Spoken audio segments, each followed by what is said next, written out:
It's the GOAT, man.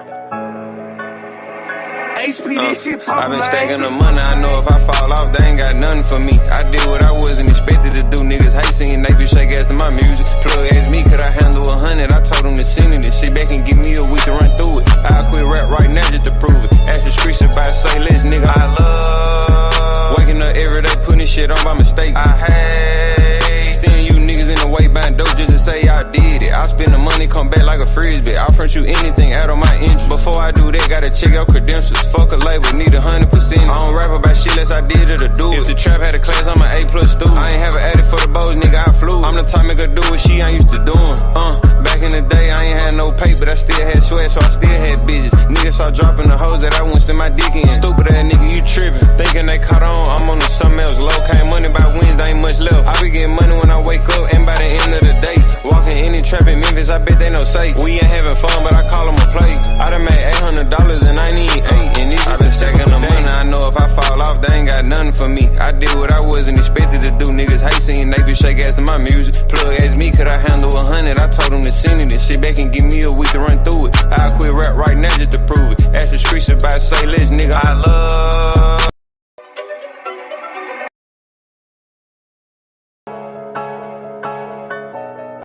Scared, bro, and I love the hustle. I love the adrenaline.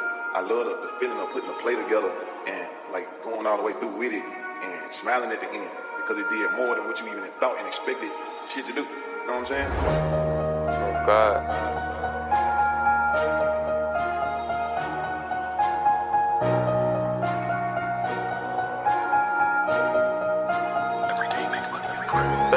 I knew how to count way before I ever learned my ABCs. D-Hell fucking for free, why you chasing that bitch and there's so many fish in the sea? I know you want to, but it's hard to be sailors. I spin this shit out through the week. Want a trap like me, gotta pick up the speed. I want a bitch that's out of my league. I spend more money than you ever seen. Someone working these bitch in the clock, I ain't seen. I know a nigga got unlimited P. When I make $1 million, I'm through selling weed. Until that nigga this TNC. I sell dope in the coat with a coat. These niggas broken, they run out of hope. Come get served 24/7 on what? Yeah, 24/7 I'm loaded. Come to the trap, this shit ain't closing, no. Every day rewrite for him. Remember them days this shit was stolen, yeah. Bust down on my neck. I'ma call that little bit my trophy. Told say let's we can go platinum in this shit. All we gotta do is stay focused.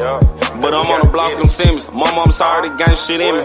We up on the score, really winning. We over you niggas, ain't no competition. Never run out of motion, got plenty. I ain't never finished school, I was always suspended. I'm a young trap nigga, I can show you little niggas how to stack it and flip it and get it. I chill in my trap, they see for the spin. When I make a play, run on my adrenaline. He ain't spend enough, I do not remember. How the fuck I make all this off a middleman? I ain't even worried about seeing no back end. I pray to God that I get these packing. Racks up in purple jeans on stash and begging these hoes, these niggas the savage. Been in the streets, I been in the savage. I jumped out the pool, you niggas with cash. Get that out my trap, that shit that's some bad. You say you want smoke, you niggas can have it. If I have my Glock, you know I'm a blast. You say you up 10, I been blue pass. I'm run through the road, disappear like magic. Plug like me, cause I say this shit faster. All these boys in the trap, this shit a disaster. Give me one day, and this shit gon' be ghost, nigga, just like cows. Remember the bitch used to see me walk past, and now she can only see me on her pals. I ain't falling off, that what they want. I go ball before I trust a hoe. Icy chain around my neck, reach forward, gon' put you on the shirt. On the sign, nigga, put your cousin brother in the dirt. Reach forward and you won't see no nurse. Nigga playing gangster, nigga play, then I'ma kill him first. Bro, I can't let you get out first.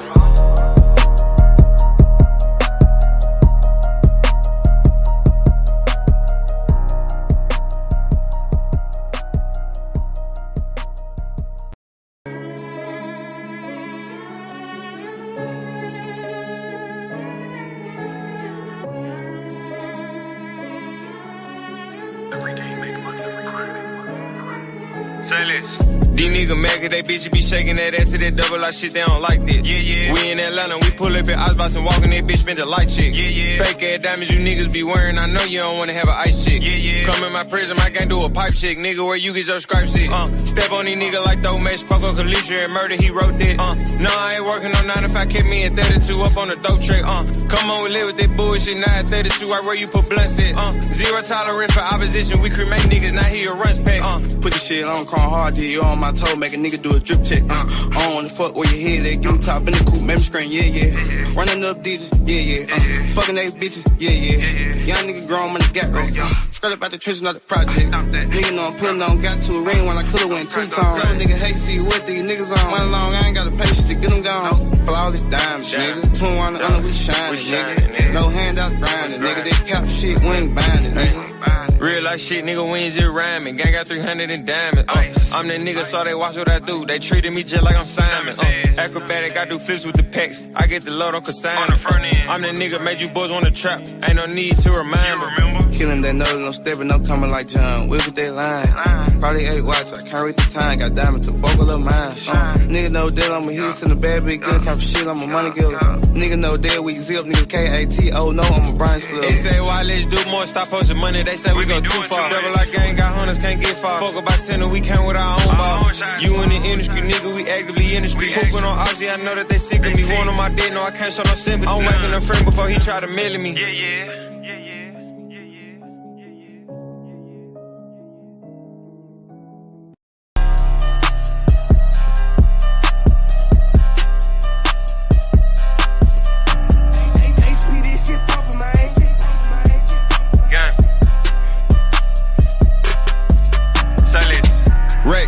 I made these out 448.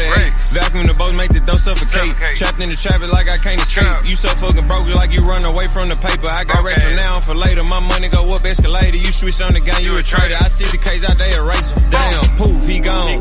He did us first, how the fuck are we wrong? I'm on the block and I'm pumping it strong. Don't call my phone, it ain't more than a zone. To be honest, none less indicated. I'm pouring foes that they walk in the minute, man. I can show you how to trap, let me demonstrate. I'm trying to get into real estate, popping my shit. I can see why these niggas hate down. Put a grill on they block, we gon' pop out. When them shots get the fine niggas pop out. Polo J, he a rich fucking dropout. Booked double off for a show, we gon' rock out. No deal, real life, bringing them racks out. Walk through the door, we ain't doing no pat down. Reach for a chain, he gone, he a pack now. Go crazy. We the one torn on really stepping on shit. We don't fuck with the crash out. Not one, but everybody iced out. Nigga mad cause they bitch getting piped down. Niggas don't come outside when the lights out. Scraps everywhere like we let dice out. Presidential peel up in the White House. With the call shots, I can walk down. Spin go crazy. Reese call me edible, I'm going 180. That nigga that faded. High off the purse, that nigga ain't made it. Poppin' shit like we made it. Ratchet City hoe wanna have our baby. Put his face on the pennant. He a dead up, he just my favorite. Still sign nigga a little more rich now. Get mad, make a listen, put a hit out. You ain't got 10K, you gotta get out. Still trapping hard, nigga, while the cops out. Get up, nigga clout, they don't pop out. Nigga clocking out like they get laid out. Get a nigga 100 shot like the A-Law. Freddie Fuck smoking, I pack the top go.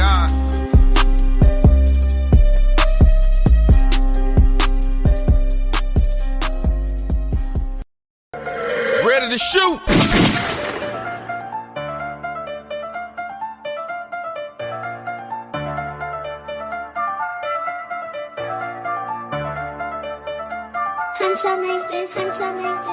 Murder millions, standing on business, rich and ruthless, put this shit on the pen, then wipe out the scat curve, the curb in the trenches, dub in my pocket, I got this out, get money erasing, you niggas ain't in it, how do it feel to be broke when I'm interest again, some money, you niggas be tripping, thumb through a check with a wonderful feeling, play with that bat, put your ass past the ceiling, don't care about no chain or no watch, you gon' get it, I'm middleman and I done made me a living, I go to the plug, get the pack and then flip it, I got niggas mad, they can't get the same ticket, they all on my dick, tryna see how I did it, I'm smoking, I'm sipping, might need a new kidney, my car go too fast, no you won't catch me slipping. Young nigga fucking on racks, I don't give a fuck. I got your bitch in the back trying to give it up. I hustle straight to your face, make them give it up. Give me the drop on the off, get a titty suck. When I get rich, I'ma slide out a Bentley truck. Pop my shit, I don't think that I did enough. We getting racks in the city, they feeling us. 100 some shots to your back, ain't no getting up. Still slam, we the one slam when it's drill time. I got caught cheating, but on God, I'm still lying. We out of town, but the ops, they still lying. So many steps, like we working finish line. We in the club, out of all they up in the line. I bring your bitch to my house, then I break her spine. I'm fucking sober, on God, I'm on demon time. Pussy good, but on God, she got a minute line. Demon time, I'm in the trap, I'm on demon time. 10 bucks a day, cut a 5, I'm on demon time. I'm in my mode, man, you nigga can't slow me down. Fuck the rap shit, I get money like really now. All in my DM, y'all hoe like come take me down. Bust down my wrist, no, I can't even see the time. I'm on the way to the finish line. Reef from my tunnel, let things see is the diamond. And I be smoking your real. Inside, maybe kick back with my feet up. Broke ass nigga can't keep up. Baby got a raise every time a nigga see us. We gon' pull up, all black truck just in the back. Swear wrong and he gon' bust. I was broke, no, they can't stand us. Stepping on their head, tell them go pick their mans up. Back on my young nigga shit, know I'm popping out. I'm in the bag of this bitch, know I'm hopping out. I made some racks, I was trapping at mama house. I put the drink in the house on the mama couch. What about that murder? I don't know what you talking about. Run off on me, chase your ass to your mama house. Little baby whipping, but play, I'ma gun you down. Wake up the neighbor, let's see how they hunting sound. I'm in the club popping shit with my bitches now. On the way to the top, they tryna get me down. Go spit some racks on my beat, man, it been a while. Trap, I'ma trap with my bitches house. Spin, we gon' spin till they spin around. Rich, I'ma be there in a minute now. Broke, I remember and hand me down. You gon' get the money or you gon' stand around.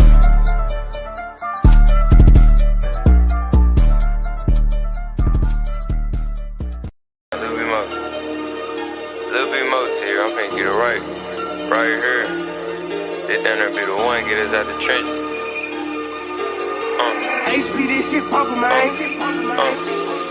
I just made your 7-day paycheck in just one plate. I got some serious that I show love to and some that pay what they weigh. I can't cuddle with no bitch. After we fuck, I need my space. If your 3 or 4 not light skin and petite, she not my taste. Nope. If you know, I'm serving. If you know, I'm splurging. If you know, she shoot her shot at me. She broke, I'm curving. I can't wait, I need it urgent. This money dirty, it need detergent. Contemplating on if I wanna rap or trap till my son 30. Digital scale was my best purchase. My little one pop ox and Perkins. Tell security type my name in YouTube. Only way they search it. I'm serving while birds be chirping. Sell all this might blow the earnings. Fuck all that, I don't sell shit, man. I just rap, these niggas snitch. It ain't about money, don't insert me in the mix. And I'm a local celebrity. When she with me, she don't click on the camera for shit. I like to play with the money and play with a pussy. You play with say it's over with. I'ma stay independent, the industry red. You wanna sign me, I need a $500,000. I'ma stay on that neck, call me say let's the I just made your 7-day paycheck in just one plate. I got some serious that I show love to and some that pay what they weigh. I can't cuddle with no bitch. After we fuck, I need my space. If your 3 or 4 not light skin and petite, she not my taste. Nope. If you know, I'm serving. If you know, I'm splurging. If you know, she shoot her shot at me. She broke, I'm curving. I can't wait, I need it urgent. This money dirty, it need detergent. Contemplating on if I wanna rap or trap till my son 30.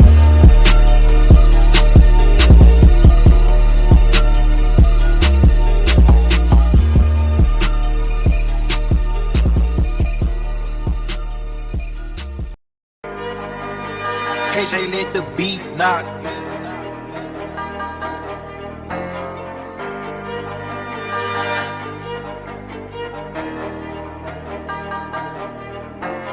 Go and get money through Sunday. Remember who flexed on you when you ain't had nothing. Most of these niggas be yelling out motion, be capping for fun, ain't getting to none. Playtime over, the work getting done. They pay to hear me, I don't rap just because I'm knowing I got rap buzz, but I still get paid off of these drugs. Sell it whole or break down the buzz. Used to be broke, that was a was. Book a flight to LA just because I'm not on vacation, I'm looking for plugs. Don't come around me without genuine love. I know some niggas that envy they blood. My city is pimping and dealing in war. Bitch, you gon' fuck who next for sure. I get the bows, I test get nerve. I got the mouth and I turn down the rear. I turn down the label, they ain't got an M. And I need some ice on my nigga in them. They might do what I do, but I'm nothing like them. All my bitches got motion and trim. If it ain't at the 12, I can't even see them. These hoes be knowing me before I meet them. Bitches be fucking just on my demeanor. After we through, baby, it's nice to meet you. Niggas be hating on the low, I be peeping. I'm high as a bitch and I'm fly as a eagle. Every tattoo on my body got a meaning. Don't say you love me, just show me you mean it. When I come outside, it be for a reason. If you tryna elevate it, run it up, gotta go and get money through Sunday. Remember who flexed on you when you ain't had nothing. Most of these niggas be yelling out motion, be capping for fun, ain't getting to none. Playtime over, the work getting done. They pay to hear me, I don't rap just because I'm knowing I got rap buzz, but I still get paid off of these drugs. Sell it whole or break down the buzz. Used to be broke, that was a was. Book a flight to LA just because I'm not on vacation, I'm looking for plugs. Don't come around me without genuine love. I know some niggas that envy they blood. My city is pimping and dealing in war. Bitch, you gon' fuck who next for sure.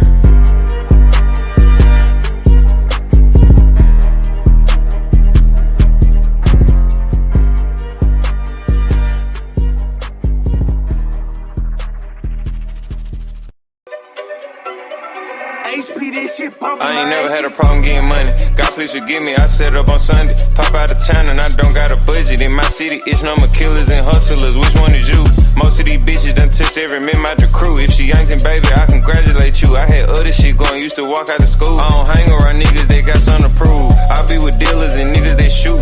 Broke niggas hating and they starting to recruit. Don't just bring up the money, you gotta show proof. I like green, pink, and blue. I like white bitches too. I like doing the shit that these little niggas can't do. It's like more than a ticket you add on my crew. I so dope in the dark, this ain't come out the blue. When these niggas fall out, they want colors be true. I be tryna get so much money that I can't count it like dope. I gotta weigh it up. I always been him, I ain't never had to pay the I like bitches with money, she bad, that's just a plus. Driving real fast to the cash, I be in a rush. I be on the block early morning like a school. If it's how to get money on the way you influence. Later play in the 5th grade, boy, this ain't new. Been an all black whip with a yellow bone bitch. On the way to serve you, kinda cash didn't deal. My shirt conversation, this bitch from the Ville. Back in so many bows, you call me say seal. I should start a record label, how I'm giving out deals. Drop the price so low, niggas be like for real. Niggas ain't rapping, these bitches stop beefing over hoes. She did that shit on her will. Never had a problem getting money. God please forgive me, I set up on Sunday. Pop out of town and I don't got a budget. In my city, it's number killers and hustlers. Which one is you?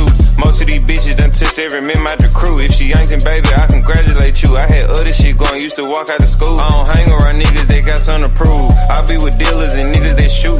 Broke niggas hating and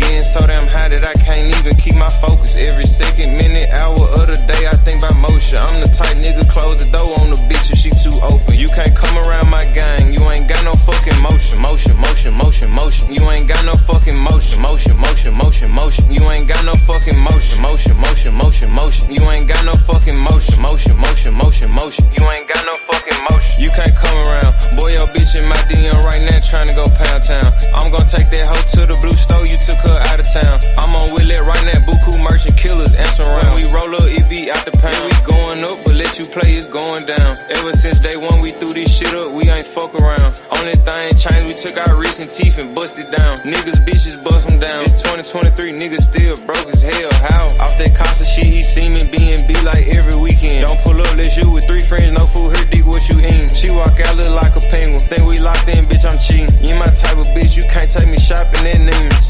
I be getting so damn high that I can't even keep my focus. Every second, minute, hour of the day, I think about motion. I'm the type nigga, close the door on the bitch if she too open. You can't come around my gang, you ain't got no fucking motion. Motion, motion, motion, motion. You ain't got no fucking motion. Motion, motion, motion, motion. You ain't got no fucking motion. Motion, motion, motion, motion. You ain't got no fucking motion. Motion, motion, motion, motion. You ain't got no fucking motion.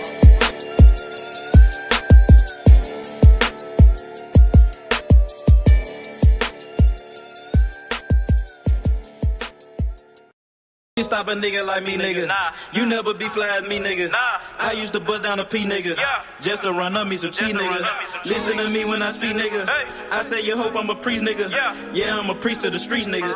Listen to me, we gon' eat, nigga. Hey. Listen up, listen up, listen up. Yeah. Pull up and hop out that Fendi truck. Yeah. Flex on these bitches with no muscle. Hey. You know it blood on my Fendi buckle. Hey. Drips on my nigga, codeine in my liver. I'm smoking that fruit in my pedal like Skittles. Bonding you niggas won't pick up my drip.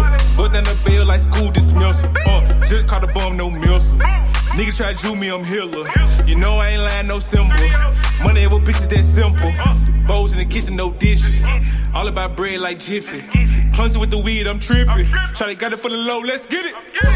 Get in the guapa. Nigga, we pass it like Rondo. OJ in that Bronco. We smoking gelato. Nigga, we smoking that game. The bitch with the ass. She ride like 6 Flames. We counting the cash. Nigga, I fuck him, you love him. My nigga, I'm a hustler. Get cake like a muffin. Hot in the oven. Ace Money got brains. Nigga, we popping them tails. Nigga, pull up in that chain. She in love with the swag. Thank God for the blessing. Blue sheets, salad dressing. Jugging finessing. Fucked her in second. Don't shit stop a nigga like me, nigga. You never be fly as me, nigga. I used to bust down a P, nigga. Just to run up me some cheese, nigga. Listen to me when I speak, nigga. I say you hope I'm a priest, nigga. Yeah, I'm a priest to the streets, nigga. Listen to me, we gon' eat, nigga. Listen up, listen up, listen up. Pull up and hop out that Fendi truck. Flex on these bitches with no muscle. You know it blood on my Fendi buckle. Let's get it, let's get it, let's get it. Hey, I look like I'm worth about $1 million. I'm loaded, my sweat through the ceiling. I got this shit off a drug dealer. Rats all on me like I came out the bank. We turned up, he just broke out of paint. Told my engineer don't turn it down. Toss it to blue, told him break it down. Back to back rolling up out of pound. Got some little gangs to come out the mouth. Shoot around me when I'm out of town. Soon as I hit him, it got around. Fuck all these niggas who doubted us. Bitch, I went 4 years without a fuck. I do not give a fuck, no nigga killing us. I know you broke, you ain't feeling us. My life expensive, I live it up. These niggas wishing I give it up. Still the same shit, I can't switch it up. These niggas bitches, they switching up. Gucci the lure, I switch it up. Racks, packs, switch it up. Run it up, run it up. Your life ain't worth shit but $100 bucks. 4-0 don't pull up without it. No limit, we bout it. Strong, got it, clouded. Nigga, come through in the out it. Don't shit stop a nigga like me, nigga. You never be fly as me, nigga. I used to bust down a P, nigga. Just to run up me some cheese, nigga. Listen to me when I speak, nigga. I say you hope I'm a priest, nigga. Yeah, I'm a priest to the streets, nigga. Listen to me, we gon' eat, nigga. Listen up, listen up, listen up. Pull up and hop out that Fendi truck. Flex on these bitches with no muscle. You know it blood on my Fendi buckle. Let's get it, let's get it, let's get it. I look like I'm worth about $1 million. I'm loaded, my sweat through the ceiling. I got this shit off a drug dealer.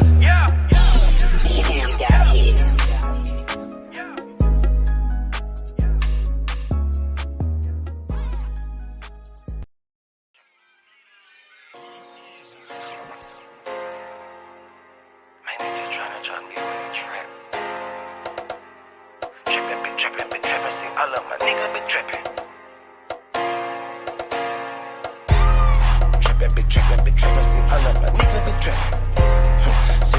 ass off a traffic. Serve your ass without the plastic. Man, I got a house to store. Damn, my niggas been trapping. Got a night. Yo, what up, coach? What's good? What's Salute. good with you? What's popping, champ? How you feeling? I'm good, coach. You came in kind of early. Oh, ain't no big deal. I mean, what you want me to do? Nah, you good. You here now. But I told everybody you was gonna be here around 9 o'clock. Oh, it's like 10 till, so it's all good. I mean, I was like, yo, I'm gonna be early. I'm gonna be on time. And my business is on in my business, champ. It's all good, coach. You here now, so we gonna do it. I got my boy Cameron on the panel with us. Salute, Cam. You live with Master Boxing. Just in time. Salute, coach. Salute. I got a phone call. Y'all hold it down with coach. I'm gonna take this phone call. Bet, I got you. What you thinking about the fights this weekend? What you think about Tyson Fury and Usyk? I start. You know what I'm gonna do? I'm gonna go ahead. I gotta jump in something else real quick because something happened over the weekend that I wanted to dive into, man. And I don't know if some of you probably know what I do on the backside of things, man. But this weekend, and this is hand to God, and I just been covering everything. If you followed at all, when Lomachenko and George Kambosos, who I had on my show, I actually gave him the blueprint to beat Lopez. It's on. You can find it on YouTube. Right. Okay. I'm gonna look into that. So I didn't even know that these dudes was fighting. Like I didn't know until it was like about to come on. And see, my thing is, man, that it's people like you guys who are giving these fighters the opportunity to kind of jump on and put the word out. Top Rank ain't doing a good job. And I don't know who you guys are able to get your hands on, but if you need people to help get people to, because everybody should have known I'm the real fight doctor in this game. I do this for real. And I didn't even know the fight was on. I'm recovering from the past 2 weekends of fights. But Lomachenko and this dude is fighting. I really wanted to see this fight. I saw it, of course, but it's just a poor marketing. You know, I know you guys are doing your thing, and I really want to start really tuning in, but I'm done. At this time, usually I'm out. I start my day at 3 a.m. You know what I'm saying? Like, I get up and I get at it. You know what I'm saying? I got real coaches in this game doing this thing for real. But when I'm talking about they need y'all help. These channels that y'all got that's doing stuff, these fighters, man, they need help because these promoters are not doing it. The Zone's doing decent now, but they definitely need to have people like you guys, $1 million worth of game. Because these guys ain't getting no visibility. I didn't even know the fight was going on. I literally didn't have no clue, man. So shouts out for y'all doing what you're doing, helping contribute, donate, get people in the game, get the fans going. But these dudes on the promoter side, they need to be hiring y'all. I'm gonna put y'all in the boardroom. Yeah, I mean, one thing we do on this panel, especially we try to push all the fighters who we think is slept on or is good and just don't have a name, or you feel me, don't have the buzz or the recognition. A lot of people say they the best in the division, and then you got a dude calling you out, and then you're not even trying to acknowledge him. So how can you say you the best in the division, and it's a dude that's barking at you? Well, it's about digits. It's about commas, and this is the game of commas. But this is the deal, right? If you want more money, talk more. Exactly. If you want more money, talk more. Like, even if it's a guy like you talking about, because you guys are trying to get the guys who ain't making the noise. But if you want the fight to be big, like I told, several of my coaches are working with down at Boxer down in Miami with David Benavidez, right? So I just talked to one a couple of hours ago. And I got the insight on everything. And he's doing what I knew he was. I actually was there like a few weeks ago, and he was putting in work. And then Roy Jones came down. And Yeah, I so, seen that. yeah, he came down, but I was with Andre Durrell 2 days ago, and he was actually on the feed, getting it in and putting in work with him. They even sparred. I don't know if you've seen that Smoker Yep. sparring. Yeah, they sparred about a month ago or so, I believe. Yeah, and so I was with him the other day. We chopped it up. We did lunch. We hung out, and my thing is to take those guys who are at that point of their career and help them along to their next journey, right? So we chopped it up. I got the inside and stuff, but when it comes down to these other cats, man, it's all about getting on the microphone and talking to everybody, because y'all are available to get these cats. And so, I'm gonna pick maybe 3 of the top people that I see doing this, and I'm going to start plugging you in, because I was just on with Triller TV about maybe 2 weeks ago and stuff, and they are tremendous.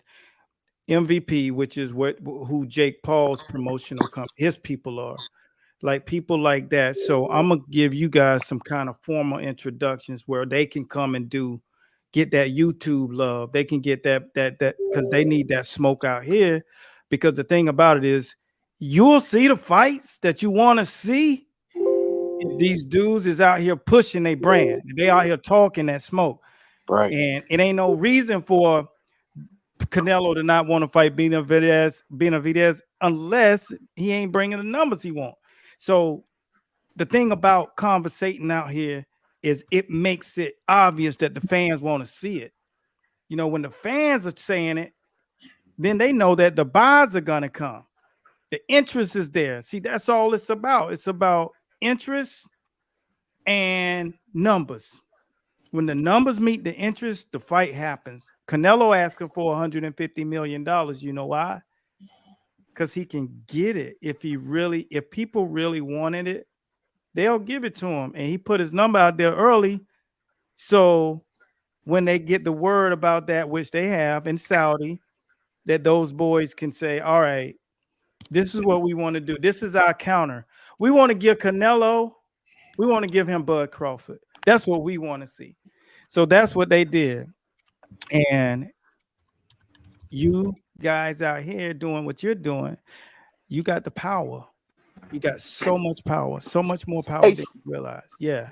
Hey, salute, coach. Hey, coach. What's up, Bradley? That's OG Victor. Salute, Victor. You live with Master Boxing Coach Yes, Bradley. sir. What's hey, good, Coach Bradley. How you What's doing, up? sir? I'm great, Good. man. I'm glad to hear it. I'm sorry to interrupt, H. I just wanted to ask one question, and I'm out. Hey, Coach Eddie, you mentioned just a minute ago that Anthony. Let me see. Was it Anthony Durrell? Yeah. You meant one of the Durrells were Andre. Andre. Okay, never mind. Well, let me ask you this. You still might know this answer. Yeah. Anthony Durrell. He fought Benavidez. This is a minor question, but I just wanted to get your expert eyes on this. Wasn't Anthony winning that fight until he got that cut? Yeah, man. Anthony is a dog, man. It's gonna be hard. It's gonna be hard to beat a guy. Look, I don't know if you've ever got to meet and hang out with these guys in person. These are some big boys. Those are some big boys. Andre bigger than Benavidez physically. I was there, when they were actually like physically, I'm with him and I'm seeing the stature when he working with him, training with him, not during the sparring. And I'm looking at the stature, and we all see Benavidez. He's a big boy. His brother is as big as he is. Andre and Anthony. Like, it ain't a lot of guys that's gonna go in there and dominate them. So that's not surprising that he was giving Benavidez that work. I mean, he was giving Benavidez the work. You got to understand, man, this is about athletes. These boys are born, bred athletes. That's why their grandfather put them in boxing straight out of the gate. Like, you ain't got no choice. And Dre will tell you, like, yo, it ain't like I wanted to go box. He was like, you going to box. You know what I'm saying? I trained with Ali. I know some stuff. Let's go.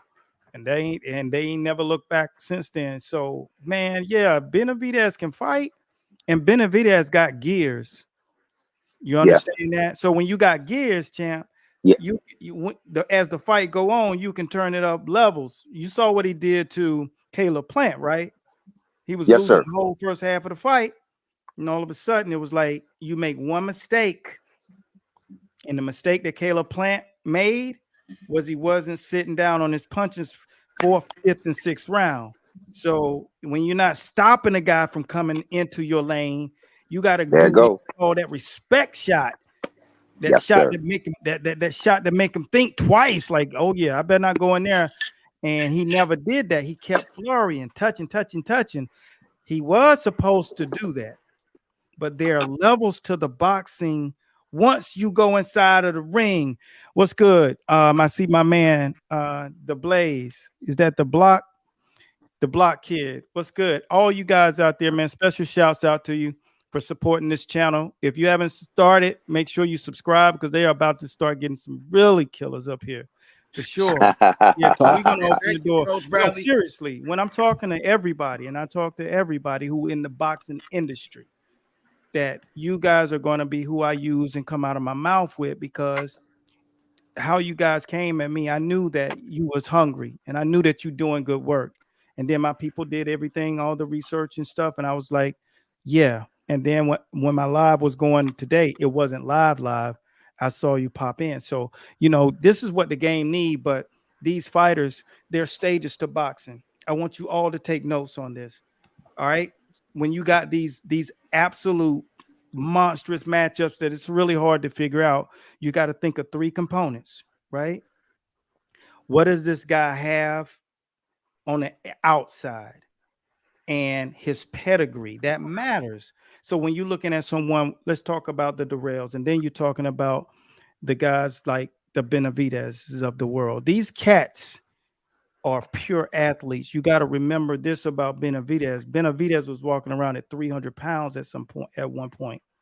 You get it? He's no light dude. He's not even a super middleweight, right? This dude is a real heavyweight who lost the weight and is fighting down here at that weight class. So you got to look at the physical stature, bone density. When you look at this and you matching these guys up, you look at Bud Crawford. Look at how he looks now. He's knocking guys out, but look at his hands. Look at the length of his arms. Look at his hands. His hands, he looked like a real cowboy. That's bones, boy. That boy got big, heavy bones. You see how he knocking those guys out. If you go back and look at the highlights. Go look at how Sean Porter got knocked out when he dropped Sean. He couldn't get up. That's why he started slamming the canvas. He ain't never been done that way. I know his dad. We was helping them during the Errol Spence fight when Sean Porter fought him. We helped his dad. He reached out to me on Facebook and was like, yo, I need some work. We got some work. We need some work. And I had a 193 guy. And I said, 193, man, he a little bit heavy right now. And he's like, we don't care, man. Sean is spawn. And the real deal is, man, these guys, that kid Terrence Crawford is a different dude. You can't measure that guy. You can't measure him by looking at him on the outside of the ring. You can't. So, Coach Bradley, so I got a question for you. Since we on the matter of David Benavidez, what do you think about a fight with him and David Morrell? Morrell's young right now. It'll look like Canelo versus Munguia. I don't know about that one. No, but listen to what I'm saying. It's not that he couldn't beat him. You got to wait for timing. You remember when Floyd, he didn't really wait for Pacquiao. Pacquiao wouldn't take the test in 2010. So he didn't fight him. He was like, fuck that. I'm not fighting you and you knocking these guys out. You own something. But he did know when to fight. So it's when you know how to fight. This is what's going to happen, right? Do you got a big brother? No, I'm only child. Okay, you got a cousin? Yeah. That's older than you? Yeah. Okay, you think you can beat him. But when you go there, he gonna pick you apart because he gonna do what he gotta do to win. You're gonna just be proving to him that you can win. No, And he ain't so gonna pick Cameron apart. but you're gonna have. No, I'm just kidding. I'm just kidding. But what I'm saying is, you're going to have what you call a victorious moment. It's a sort of like a glory win. You hung in there, and that's gonna be your victory. Because when you get in there and they get real, you're gonna be like, damn, he's doing everything to win. And that's what someone with more experience can do. They're gonna do more because it's called craft at one level of boxing, and he's fighting off real talent. Is he more talented? I'm gonna take you back to another fight. Evander Holyfield versus Mike Tyson won. Evander Holyfield already knew that he could not beat Mike Tyson toe-to-toe boxing. But what Evander had been doing is he had been fighting guys that were 6'5", like Riddick Bowe, that were hitting hard like Lennox Lewis. And he had to figure out how to tie these guys up, how to elbow them, hit them in the hip. He learned what you call becoming cagey in boxing. That's a level. And Mike Tyson never had to do that because he was beating guys off pure athleticism and skill. But there's a level above skill and athleticism, and it's called craft in boxing. And then you go to the phase where you have to do what you have to do. Like if you ever throw your hands up at your daddy, you better get some salt and pepper and eat them, because he's going to put them in your mouth and shove them down your throat. You get it? He's going to do whatever it takes to beat you. You're not there. You're trying to prove a point, and he's going to take your point, and he's going to turn it, and he's going to turn it into your dinner. He's going to make you eat it. That's the difference. And that's one of the reasons Evander Holyfield beat Mike Tyson, because he did everything. Headbutt, shots to the hip, shots low. He did everything. He took Mike Tyson out of the game, and that made it fair. And he admitted it. Hey, Coach. Hey, Coach Bradley, you know what? I get your point. I'm glad you said that, because a lot of fighters get in the ring, or let's use the homogenized word, boxing, right?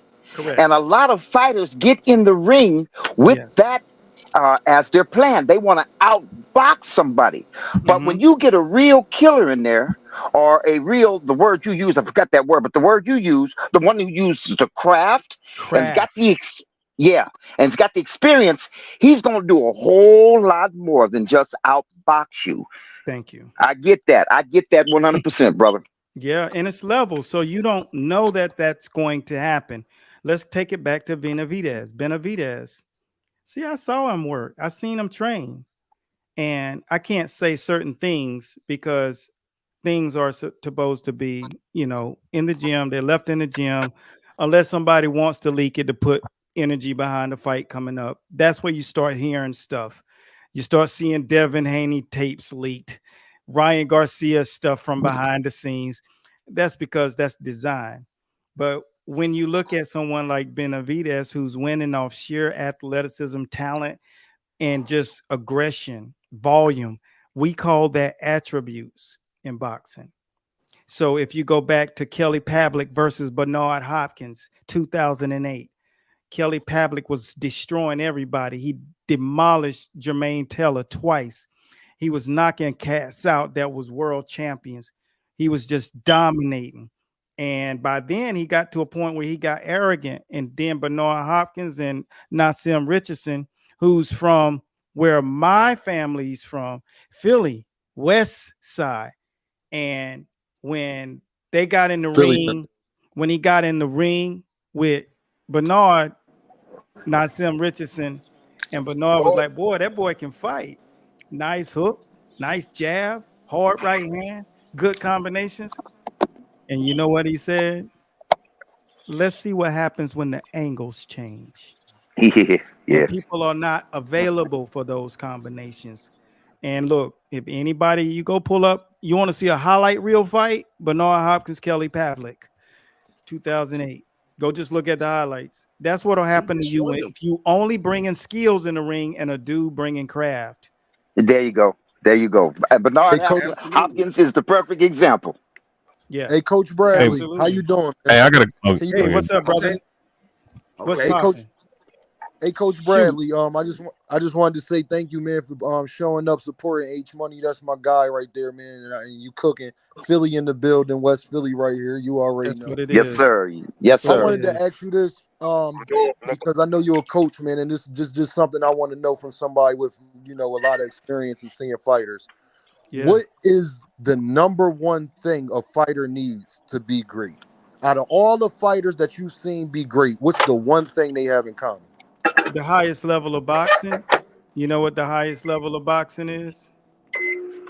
I'm gonna break Yeah. it down to you because y'all will be able to use this when you're having an argument because it's hard to separate from The guys who power think they know defense you was boxing. talking about? It's truly hard for you to separate because you sometimes you have a point, but you don't know how to get there. You're like, damn, this I know I'm right, but this dude is talking just as loud as me. So let me give this to you, and you can preface this. All right. These are the levels of boxing that you will have to go through in progression. And all of you can use this. Whenever you're operating and you're noticing these things in a fighter, you're like, okay, I remember coach saying that this is what a fighter must have. The first thing that a fighter will develop is his technique. Okay. This is when day one, your focus is technique.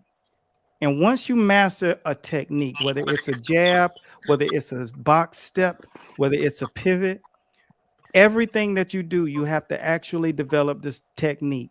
And that technique creates what we call a skill. So now you got the technique of jabbing. You've jabbed 800 hours. You've thrown the jab. Now you have a skill. When you're able to put the jab with a right hand and a pivot, you got a skill set, but you have to put all of the work in to get all of those. So you got technique, skill sets. That's where you start to find fighters like Lomachenko who are doing things in the ring and you can't figure out why can't guys catch up once he gets going, because now he's utilizing skill sets on you. But then you get to that next level, and that next level takes you to understanding I have a concept now. Now I'm going to craft, which is when you start to develop the styles of boxing, Philly shell, peekaboo, cutie style, rubbernecking. All of these things are what you're seeing Canelo do. He's utilizing what's necessary. That's a posture. And now he's crafted into his style. That's phase 4 of boxing.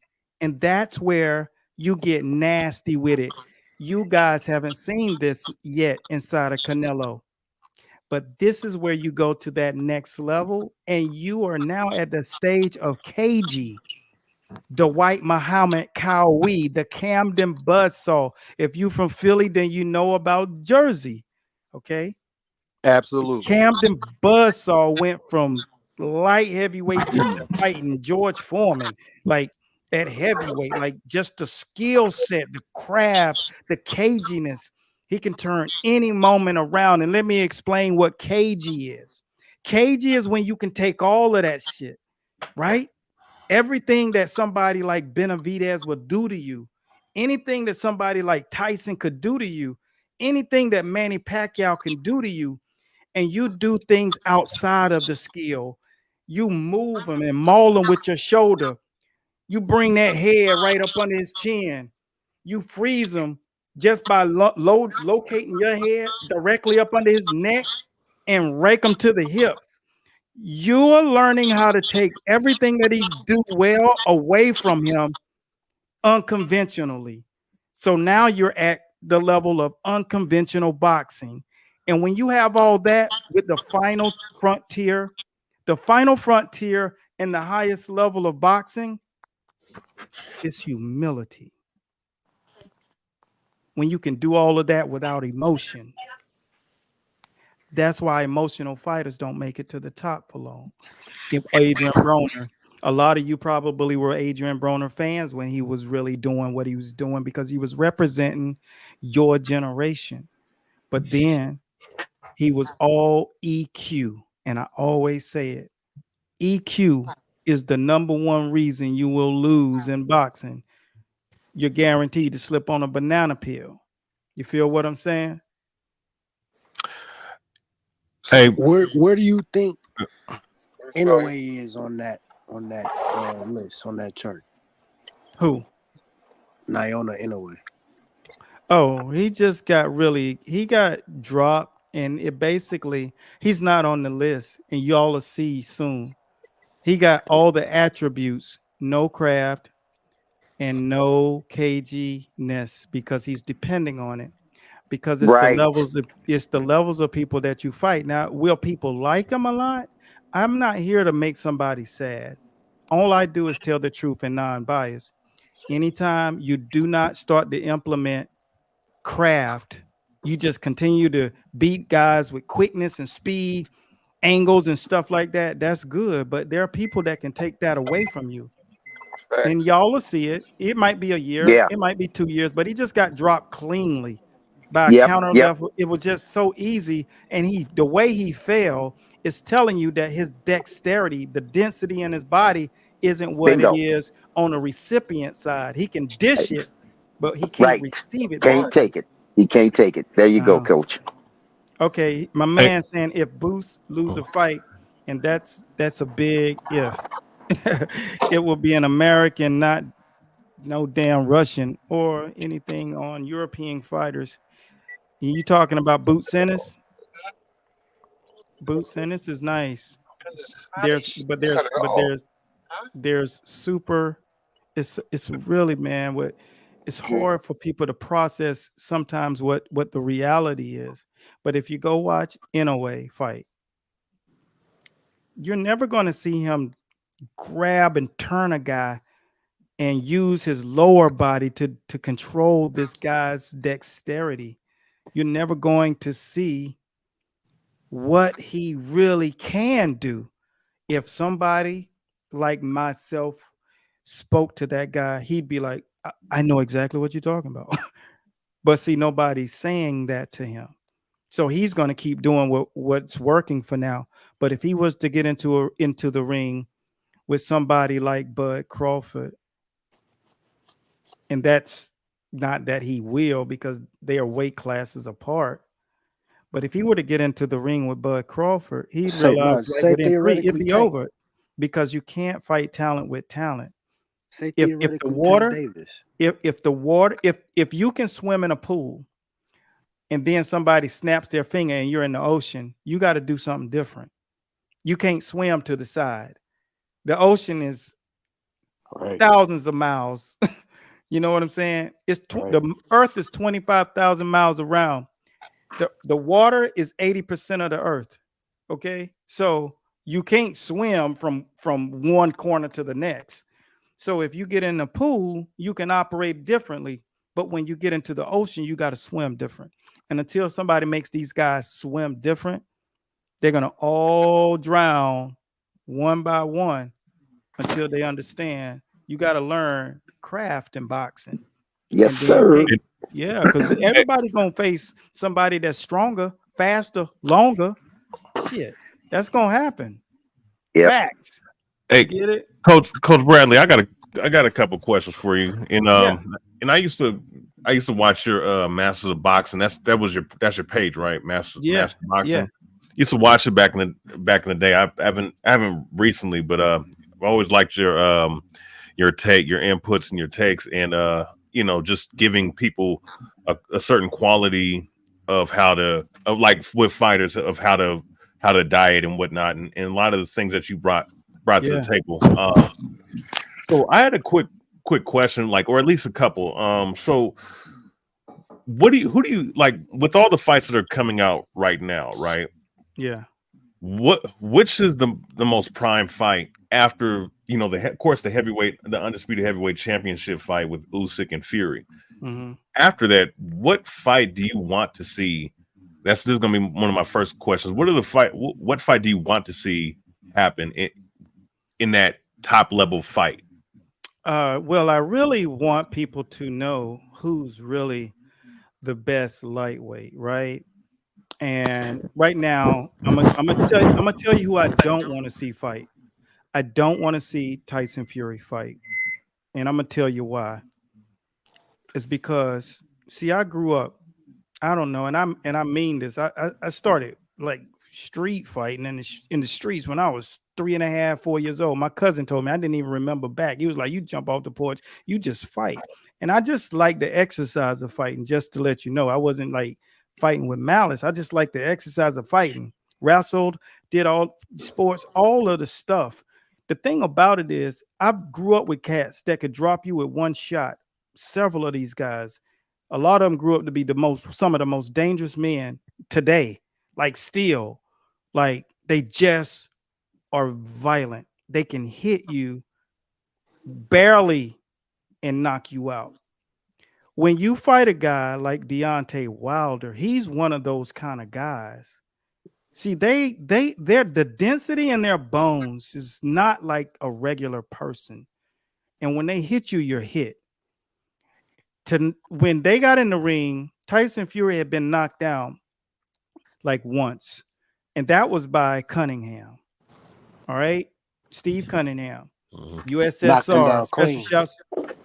Say that again. Knocked him down clean too. Knocked him down clean. You know, that's my boy. Okay. Oh yeah. Now that's a knockdown. But when Wilder knocked him down and his spirit left the building, that's concussed. That's neurological. Okay, you're getting hit already a lot. Then they get in the third fight. He didn't really get touched in the second fight. Wilder was just gone. And I know why, and I'll tell you guys one day. You've watched the show tomorrow. I'll go into it. I don't want to put that time into that, but I'll bring a full understanding of what happened to Wilder in the second fight. But the third fight, he does it again. 2 times. Brother, your audio. Yeah. Okay.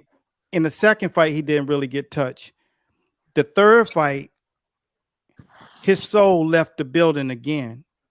2 times past 10 counts. There's a reason why they call it a 10 count and not a 20 count. Because at 10, you need medical assistance. It's like getting hit by a car.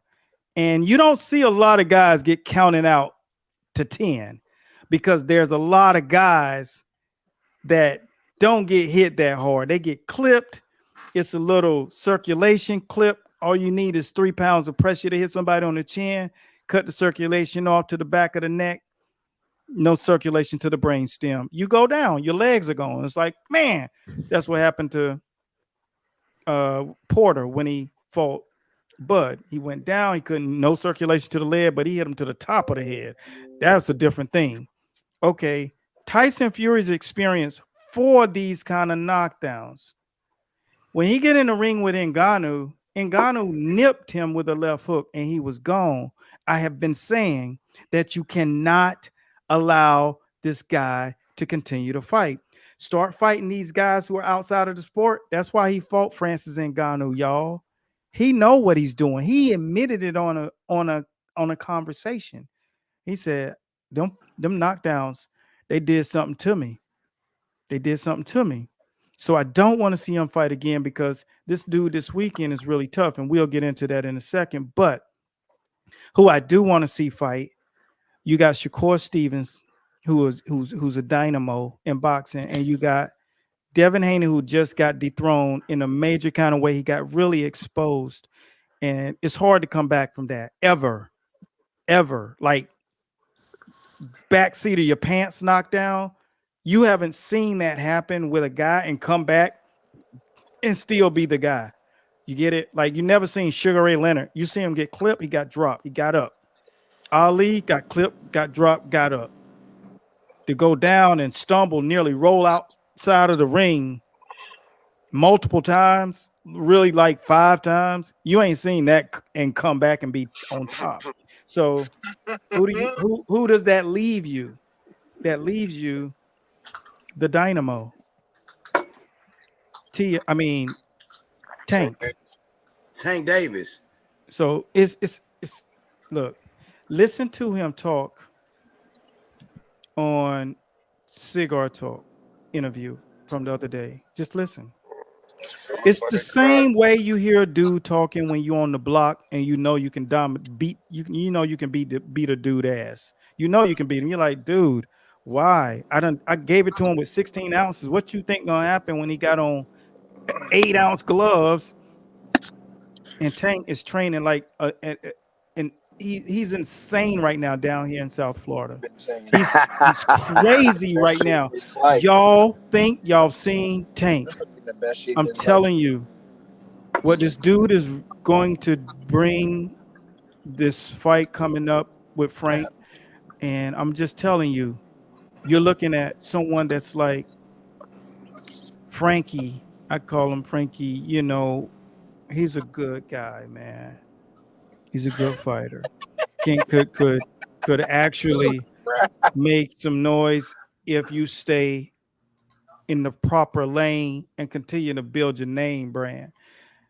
First of all, it's too soon for him. Second, you're not Zab Judah. Zab Judah, man, Floyd couldn't even prepare for his hand speed, and they had sparred when they was younger. You get it? Like Frank, you can see everything. Like, and ain't nothing got that one hitter shit on it. So do you need to see that all the way? At best, it's gonna be a Floyd Mayweather versus Chop Chop Corley. Special shouts out to my boy Chop Chop from DC, my man, 100 grand. But I'm trying to tell you, when you put Shakur, who's really not active enough for really, really good quality guys, against Tank, and Clarissa, she loves, really, shouting on my man Shakur, but I don't see it in no shape, fashion that this kid can actually do anything with Tank when those rounds start going late. But I do believe Shakur is going to show you some things that people didn't know he could do, and what we call that a moral victory. And I'm just going to call it like it is because I draw it up, I paint it, and then I go behind the scenes. Like if I was in the gym with these guys, I can tell you who's going to blow one out. See, I lived this life, 4 decades of this shit at the highest level. I know what it looked like when they go mano a mano, biting down on a mouthpiece, bumping. when we like, okay, we going smoker this week. This is peak week. It's about to go down.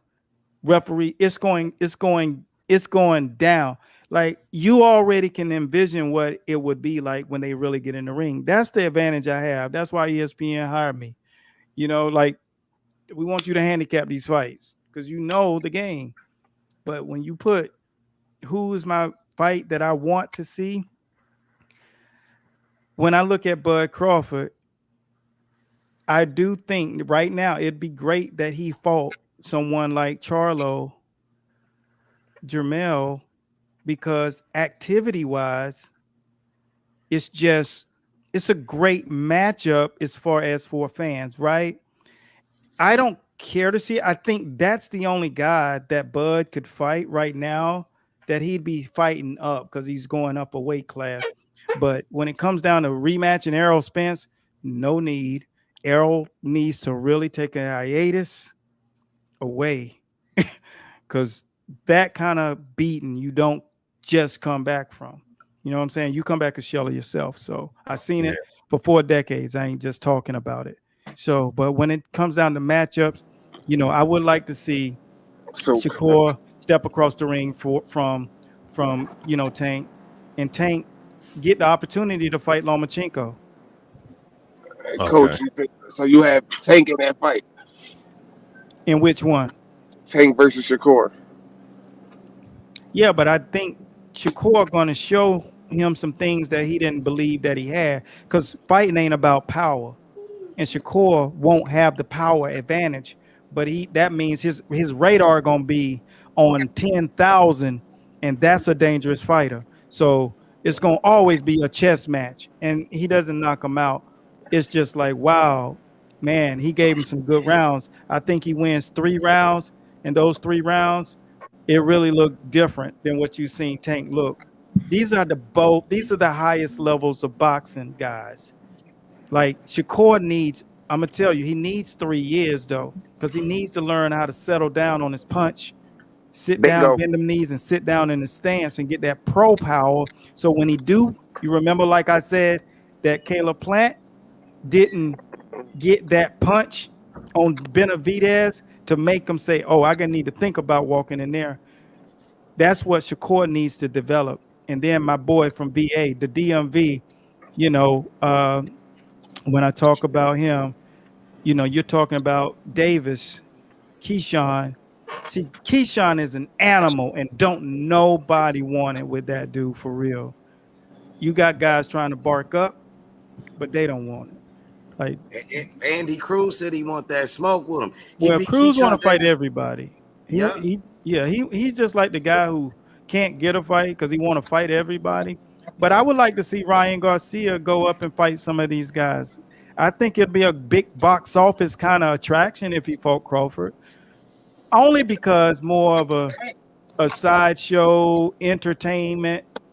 It's not that I don't believe Ryan can fight. I believe that Crawford is too much for anybody at that weight class, but I could just imagine the antics that Ryan would do. And as a fan of watching fights materialize, I think Ryan Garcia will raise up to the battle because he comes to fight. Think about how he walked up. He walked up to Tank and threw everything at him for 2 rounds. And then he walked up to Devin with everything. I was like, okay, this is a piss contest. He coming to get it. And he showed him, like, I ain't scared. So you can't sleep on that. A fighter with that in him, that's what's in him. Hey, Coach, so do you think Ryan? Oh, my bad. Go ahead, Chop. Oh, yeah, I was saying, so speaking of Ryan and Devin, do you think Ryan beat him fair and square? I mean, like, off of skill, not fair and square, but off of skill, off of, like, go, my bad, go ahead, you go ahead. Oh, no, so this is the deal. See, you can't fight somebody 6 times and not know who they are. So everybody always overlooks the pink elephant in the room. The pink elephant in the room is I've coached upwards of 300 Golden Glove fighters, right? Whether they were under me directly, under my mentor, or under the guys that are under me. I've always had to give the direction. We just had guys in the nationals this week. You know, the bottom line is when you fight somebody 6 times, you know what they got. You can't get more. You fight somebody 6 times. Anybody fought somebody 6 times in your life? Like somebody in the neighborhood at the school. Like you fight somebody twice, you already got their number. You fight somebody 6 times, it ain't nothing they can bring new. He gave him a standing 8 count in the amateurs with headgear in big gloves. So he already knew when I get him in 8s and no weight deficit, I'm gonna knock him out. You don't lose to. This is one thing that you guys can use. All right, I want you to use this. When you got a set of skills and craft, you can overcome anything, and Devin couldn't. Ryan is too much for him. It doesn't matter if he did make the weight, like the deficit of the rounds that Ryan won weren't even close. When Devin won, he had to box masterfully. He had to be on a perfect 10, and he got holes in his game. He does. I had Shane Mosley, and when we talked about his dad fighting Floyd, he said my dad was over anxious, but he also knew that he didn't want to be fighting Floyd in the 9th or 10th round because he was like, I'm not young anymore. And you going in the 9th, 10th round with Floyd, you might as well just get in the boat and drown. That's just not gonna go good. You know what I'm saying? You're talking about a dude who run 8 miles from the strip club. Like this dude just lives for cardio. You know what I'm saying? Nobody loves that. So On when top you of look at already this, being up in the fight too. Like it ain't like you going into the 9th, 10th round and you up on the scorecards. You down already on the scorecard. yeah, already you down like 8-2. And when I look at Devin, I said in a quiet voice that what if Ryan comes at him like he did Tank? See, Tank is a real masterful boxer because his size deficit. So his antennas are up higher. Facts. That's Period. yep. I've Facts. And said that. Yep. Yes, he sir. takes everybody serious because everybody's bigger than him. That's why Bam. Cruz gave him the hardest problem because Cruz was shorter than him. He ain't used to that. So size advantage ain't always good. You get what I'm saying? Like sometimes you need to have a hurt arm and those antennas go on. You are an animal. You ever tried to corner a cat or a squirrel? Cuz that's dangerous. You get it? A Yep. wounded animal is a dangerous animal, and someone with a Yep. deficit is very dangerous when they got the skill. Yep. So no, I wouldn't advise Devin to fight him again because he just see what happens with a punch is the punch is measured by your bone density. So maybe your 12-year-old cousin hits you and he can hit hard. You're like, damn, that's it. I'm not gonna let you hit me anymore past this age because you know his bone density is too much. That's what's happening in that fight. The bone density that Ryan Garcia carries is too much for Devin's chin, too much for Devin's jaw. He's just like too much for him. And the other guys like Lomachenko didn't bring enough ass. They couldn't bring enough weight with that punch. So they couldn't get Devin out of there. And one of my favorite fighters back in the day was Linares. Linares buzzed him first. That's where people say, oh, Devin got a glass jaw. But a glass jaw doesn't mean you just wobble. You just got hit with a good ass punch by a guy who punched for a living. So you can't get those two things confused. You know what I'm saying? So when you look at Ryan Garcia and how the first time he hit him in the first round, I called the fight live, so it's on YouTube. You can look at me call the fight. In 10 seconds, the fight was, I was like, oh, I'm like yelling like the announcers back in the 80s, Jim Lambley and them cats. I'm like, in 10 seconds into the fight, he buzzing them. That's a density issue. You know what I'm saying? That's just like he knew it, and he just. Who did you have before the fight, Coach? If you want to be I honest, picked Devin to win. I thought you did because of the distractions, right?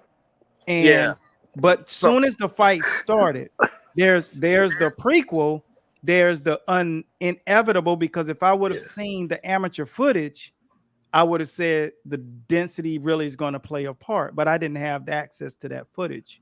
But if I went off for them fighting. They last 3 fights. I went off for their last 3 fights with each other. So I picked Ryan for the fight. I picked Ryan for the knockout. I don't know why he couldn't get the knockout. I think the referee had something to do with it. Devin's a master boxer. He survived. He knew how to survive. But he got a lot of flaws in his boxing, Coach.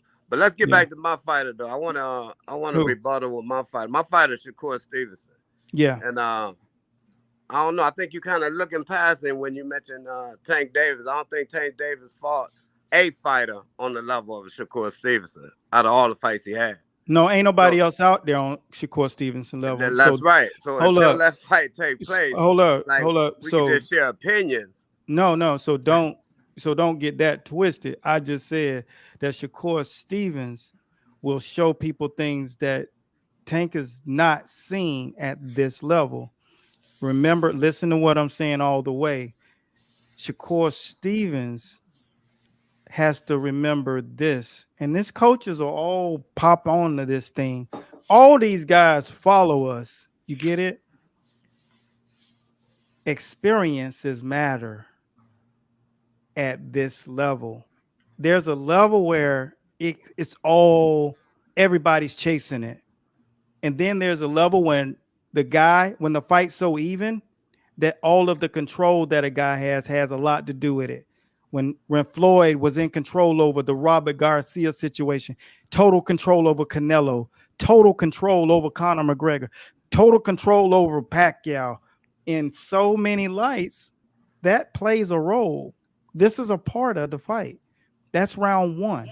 When a guy has the experience at being at this level, the media is going to be different. There's going to be a lot of pressure that Shakur is going to be saving Brick City.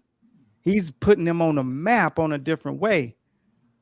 But Tank know this too. Don't get it twisted, because Tank is from the DMV. And I don't know if you know my history in the DMV. So I can put them two guys in the ring in my mind, in the gym, and I can tell you what'll happen based on just what I know about boxing, right? Period. And it's a lot of people that'll think, oh, I can argue you down, but you can't.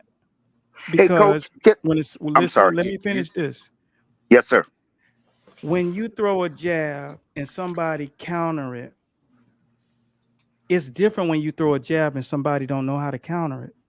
When you fighting southpaw versus southpaw and one of them got power, speed, and better agility, that's where attributes come into play better. The guy is going to be the big name. You're going to see him as the big name. Tank ain't some dude. Tank is a brand.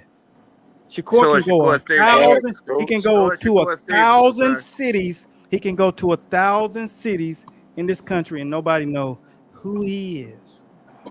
Tank can go to every major sporting event in the country and be put on the Scantron. Hey, Coach, let me? Yeah. I'm sorry, Coach. I want to ask you one thing about what you said in terms of where you are right now about talking about Tank and Shakur. One of the things you said that's critical. I consider it critical what you said earlier about some guys fight to box. It's absent the craft. They're in the ring to outbox you. But some guys come in with boxing, fighting, and that craft. That's one. Secondly, you said when you're fighting somebody, anybody in general, I would assume, that somewhere along the line, you got to plant and hit that motherfucker to keep him off your ass. Now, if you got a Tank coming after you, and you know what he's bringing and why he's coming after you, you better plant and hit him, right? Yeah, absolutely. Okay, so those are the things I'm asking you. Those are the things I suggest Core is missing, that he gets in the ring to box people. He doesn't get in the ring to fight. He gets in the ring to box people. Let me respond to that. Because he's trying to, because he even said it. Transferring from amateurs is different. Like, you got to learn how to hit people, not just punch. You got to know how to hit people. And he's trying, but it takes longer.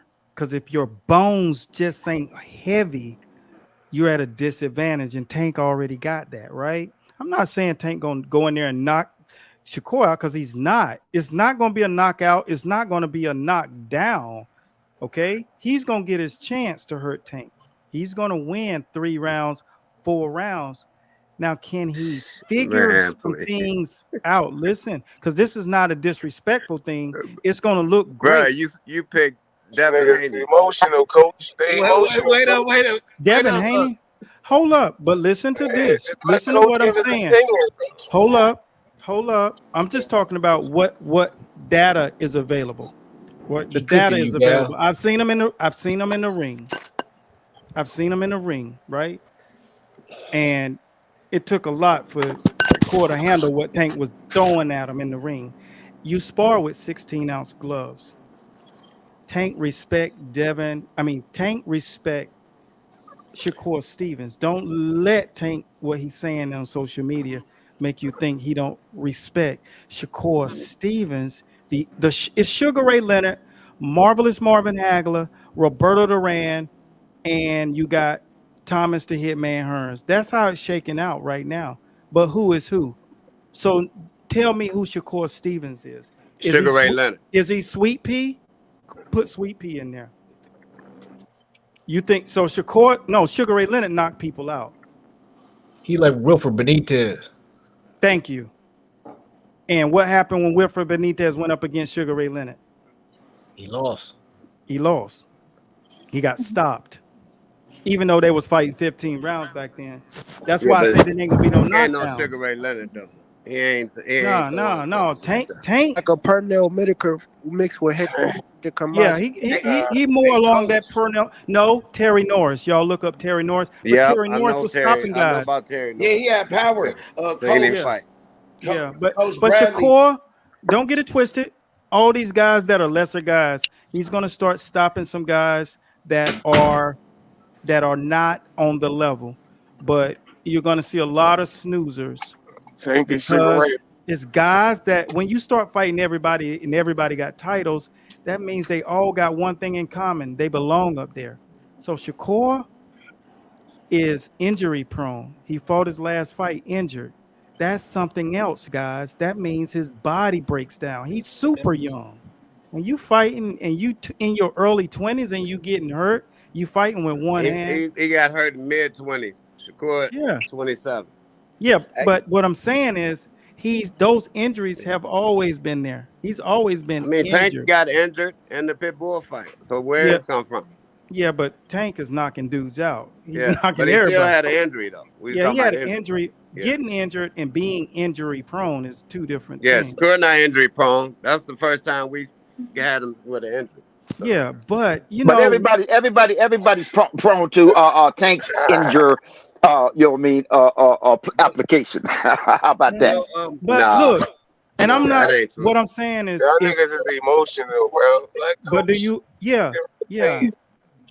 The bottom line is this: when you're emotionally tied to a fighter, you don't understand how to break away from that. I got hired to do it without emotion. When I was on my channel, I had to do it without emotion because people were like, "No, you're just biased." I'm like, "Yeah, maybe I am," but even though I'm being straight, I'm emotionally tied to the answer. And here's what it will look like if Shakur wins. How about if I do that? Tank will get frustrated if Shakur knows how to control him in the ring, if he knows how to suffocate that left hand, if he knows how to tie him up and turn him and wipe his nose with the right hook. If he touches him to the body, the same way that Evander Holyfield did Mike Tyson, and continues to keep him on his front foot. Let Tank come forward because that's where he's acceptable to your counter instead of trying to make him fight off your back foot. Because when you fight Tank and you coming to him, oh, that's a mistake. Yeah, like dumb Ryan Garcia. Shakur can't fight off the back foot for real. Always said that. But what I'm saying is Shakur should really fight off the front foot. But this is what I'm saying. That's not going to work great. So what I'm saying is, here's how it'll look if Shakur won the fight. You said, no, I'm underestimating Shakur. If he come out with this game plan, like his coach can take this shit from YouTube and apply it, and it'll work. This is what I did with George Kambosos. Had a film study, beat fucking Lopez. This is what I do. Okay, so if he come out and he do unconventional things that he's not typically doing, even if he did that for 3 rounds, it'll totally throw a monkey wrench in Tank's plan because the objective is to win 7 rounds convincingly. Yeah, and that's what we do. You do mathematics. Okay, we won that round for sure. Okay, we didn't get that one. That's the toss-up. You got to clearly win them because everybody in the world will see. And if it's too close, it's going to rematch. And they will have to. You can't escape a rematch. But you know what people don't do? Just like with your bank account, that's why your credit is fucked up. You don't do the math. If you start doing a spreadsheet with your money and your credit, you could go buy any house you want. You can go do anything you want. But they don't do the mathematics. I tell the coaches and I tell them straight to their faces. Derek James hops on my feeds live when they were getting ready to fight Crawford. Jumps on my feed like trying to get in, not out of line, but these guys are watching. When you guys are talking, they are watching you. When you listen and go back and apply, because I don't have to say or brag about the knowledge that I possess. I am a boxing savant. That's why I can make boxing make sense to people who don't know shit about boxing. And those who do can't throw water on it because I can always bring you back to even with what I'm telling you and make it make sense. Who up here does not understand something that I've said tonight? I And then, understand it wholeheartedly, brother. okay, so and if it was, I could rewind and say, hey, I didn't say that myself. The family of Archie Moore, the greatest fighter to ever lace them up and not take credit. Because not only did he fight and become world champion in his 40s and have 141 knockouts, more than any man will ever have in boxing, put 3 fighters together and still won't have it, but then raised champions as well. He also created the Philly shell or the shoulder roll. All of it. Anything with shoulder, elbow blocks is Archie Moore. So peekaboo, Philly shell, anything that you do with hands, he did it. He had to. When you fighting champions in your 40s, you got to know how to fight different ways. So yeah, That's what you call the craft, right, Coach? That's the craft. That's the difference between Tank and Shakur. Yeah, Devin Haney don't got no craft, right? Not yet. What you know, he's Archie doing. Moore, Coach, But put it like this. This will make He sense say to the you craft's guys not too. even the final level though. Hold up, no, it ain't the final level. But the thing about it is this: one of the levels. They try. They doing it in the gyms, guys. But when you're developing a fighter, even Floyd said this: when you're developing a fighter's next level, you got to do it against lesser opposition, and you got to do it enough rounds. Like these guys, a damn coach will come into a camp and try to show a guy how to fight, teach him new things, and then try to use it in the fight. You do new things after the fight when you ain't got a fight schedule, and you train and do that, and then you don't do it when the fight comes. You start implementing it after you get it into your muscle memory. But fighters think because they've seen it on Instagram and YouTube that they got it down. That's why they get in fights and get blowed away, thinking they can do that shit because it's not in your body. And when you start fighting against a guy who's good as hell, trying to do shit that you just learned, you're gonna get blowed away. And he's not gotten enough reps being cagey in the ring, having a craft in the ring. When you start seeing guys like Bud go from southpaw back to conventional in the pocket, peekaboo moving and walking you down, crab walking you down, doing a grunt walk on your ass, you don't like, what the fuck is this dude doing? That's levels, man. And that's muscle memory. He got it. Bo Mac, follow me on Instagram. Why do you think coaches like that following my ass? They already know boxing, right? Yeah, I like where you put it too, muscle memory, because you got to teach those muscles to perform those things with what you just said. The memory of that, you remember those techniques and those skills in your mind, but you got to get them muscles to remember how to apply those things when you're in that ring under duress. Yeah, under duress. Yeah, ain't that what Derrick James mean? But he said giving the fighter death. I think that's what he called it. He said it's like giving the fighter depth because they don't be taking. That's why I said Tank was the best because they gave him depth. Like they built. You see every fight, the opponents they picked him. He beat Ryan because he had dealt with the length of Santa Cruz and then Barrios' power and the size of the mass and the size of Barrios. So by the time he fought Ryan, he already had experienced all these different attributes that Ryan has possessed. Yeah, and but he was able to come up with a game plan to neutralize him. But another thing you guys don't understand is what happens in the DMV. See, y'all don't understand where guys like Sweet Pea, Frankie Randall was birthed. And that's why guys, Sugar Ray Leonard was, De La Hoya came there. Like everybody who's ever been a monster in the ring, like Sugar Ray Leonard, he's a monster, man. Pretty boy, great smile, commercial, everything, whole savage package. All the sizzle, the real golden boy. Cuz Oscar emulated his whole shit out to Sugar Ray. He was like, that was my idol. Like Sugar Ray Leonard is a monster, man. Yes, sir. He's an absolute dragon in the ring. Absolutely. He wants to knock you out every fucking round. So you can't underestimate how important it is to know what these guys actually do, who they are. And in the DMV, you go up into Baltimore, where I got to work with Hasim. I got to work with so many of these guys that were absolute studs in their ring. I mean, champ, like the kind of sparring that I know Tank went through, because he was like 7 when we helped Hasim go against Klitschko, and they had spies in that camp, and we had them looking so good that they pulled out talking about a knee injury and then retired. He didn't even want to. He didn't even want a chance to get in there. So the kind of sparring and when we climb up the steps, my dog, let me tell you something. You open the door. Let me tell you, this is what it looked like. We drive up on the lawn. It ain't nothing but needle busters. Bam. I don't know if y'all know what bam is, but you shoot it. It's nothing but zombies on the road. You got 7-year-old kids with gats cursing out cops.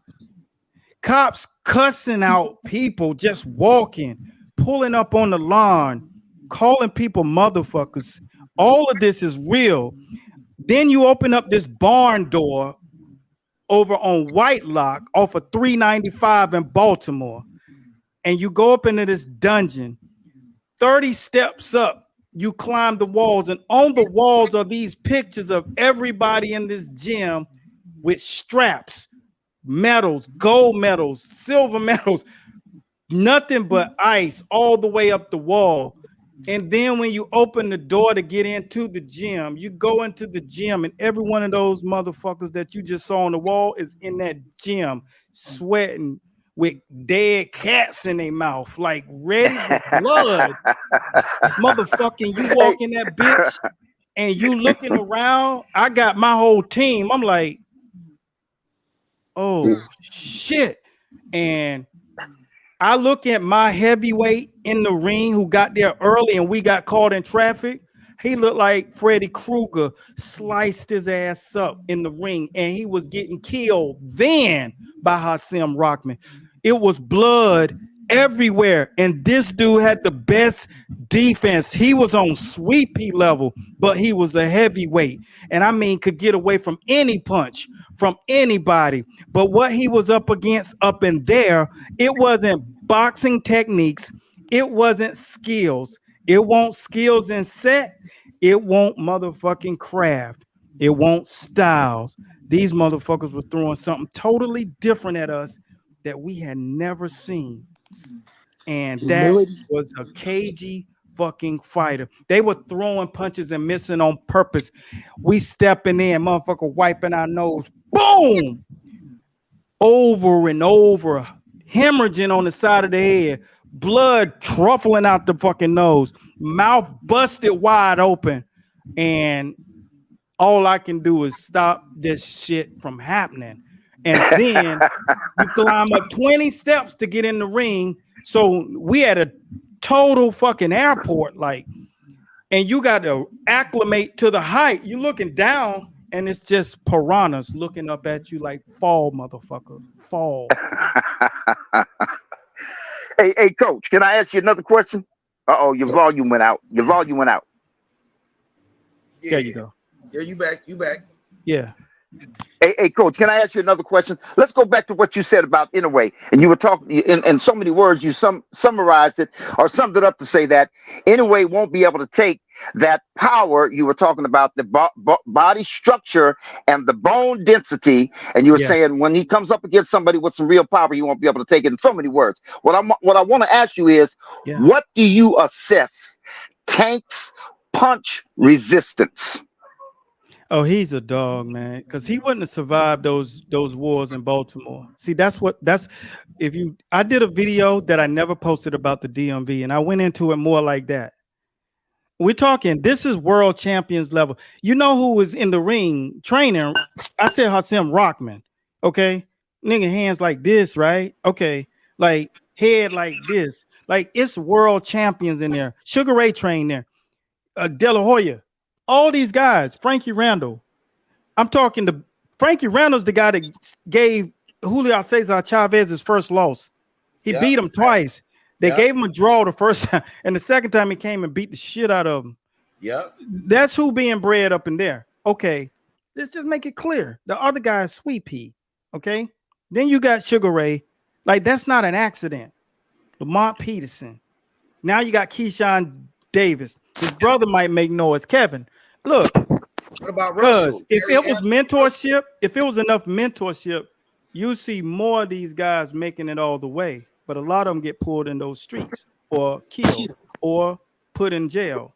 Those cops is real. Everything is dirty there. When people walking down the street with needles in their arm, that ain't nowhere for a person to live. That's why they created the movie, the series Wire on HBO, and it won every award. It surpassed The Sopranos.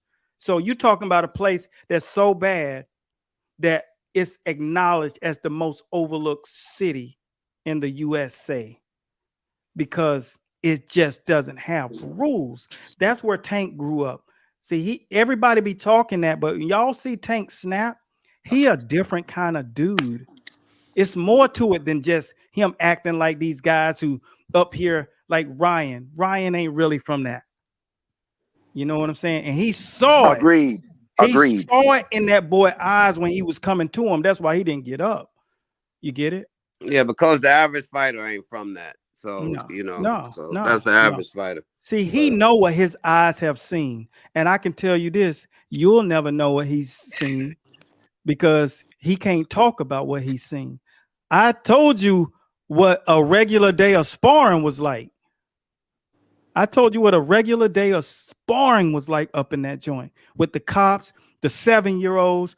I mean, cursing fluently, like speaking Chinese in China. 7-year-old kids, man. Yep. Yeah, it's a few gyms like that, though. Ain't none of y'all from that.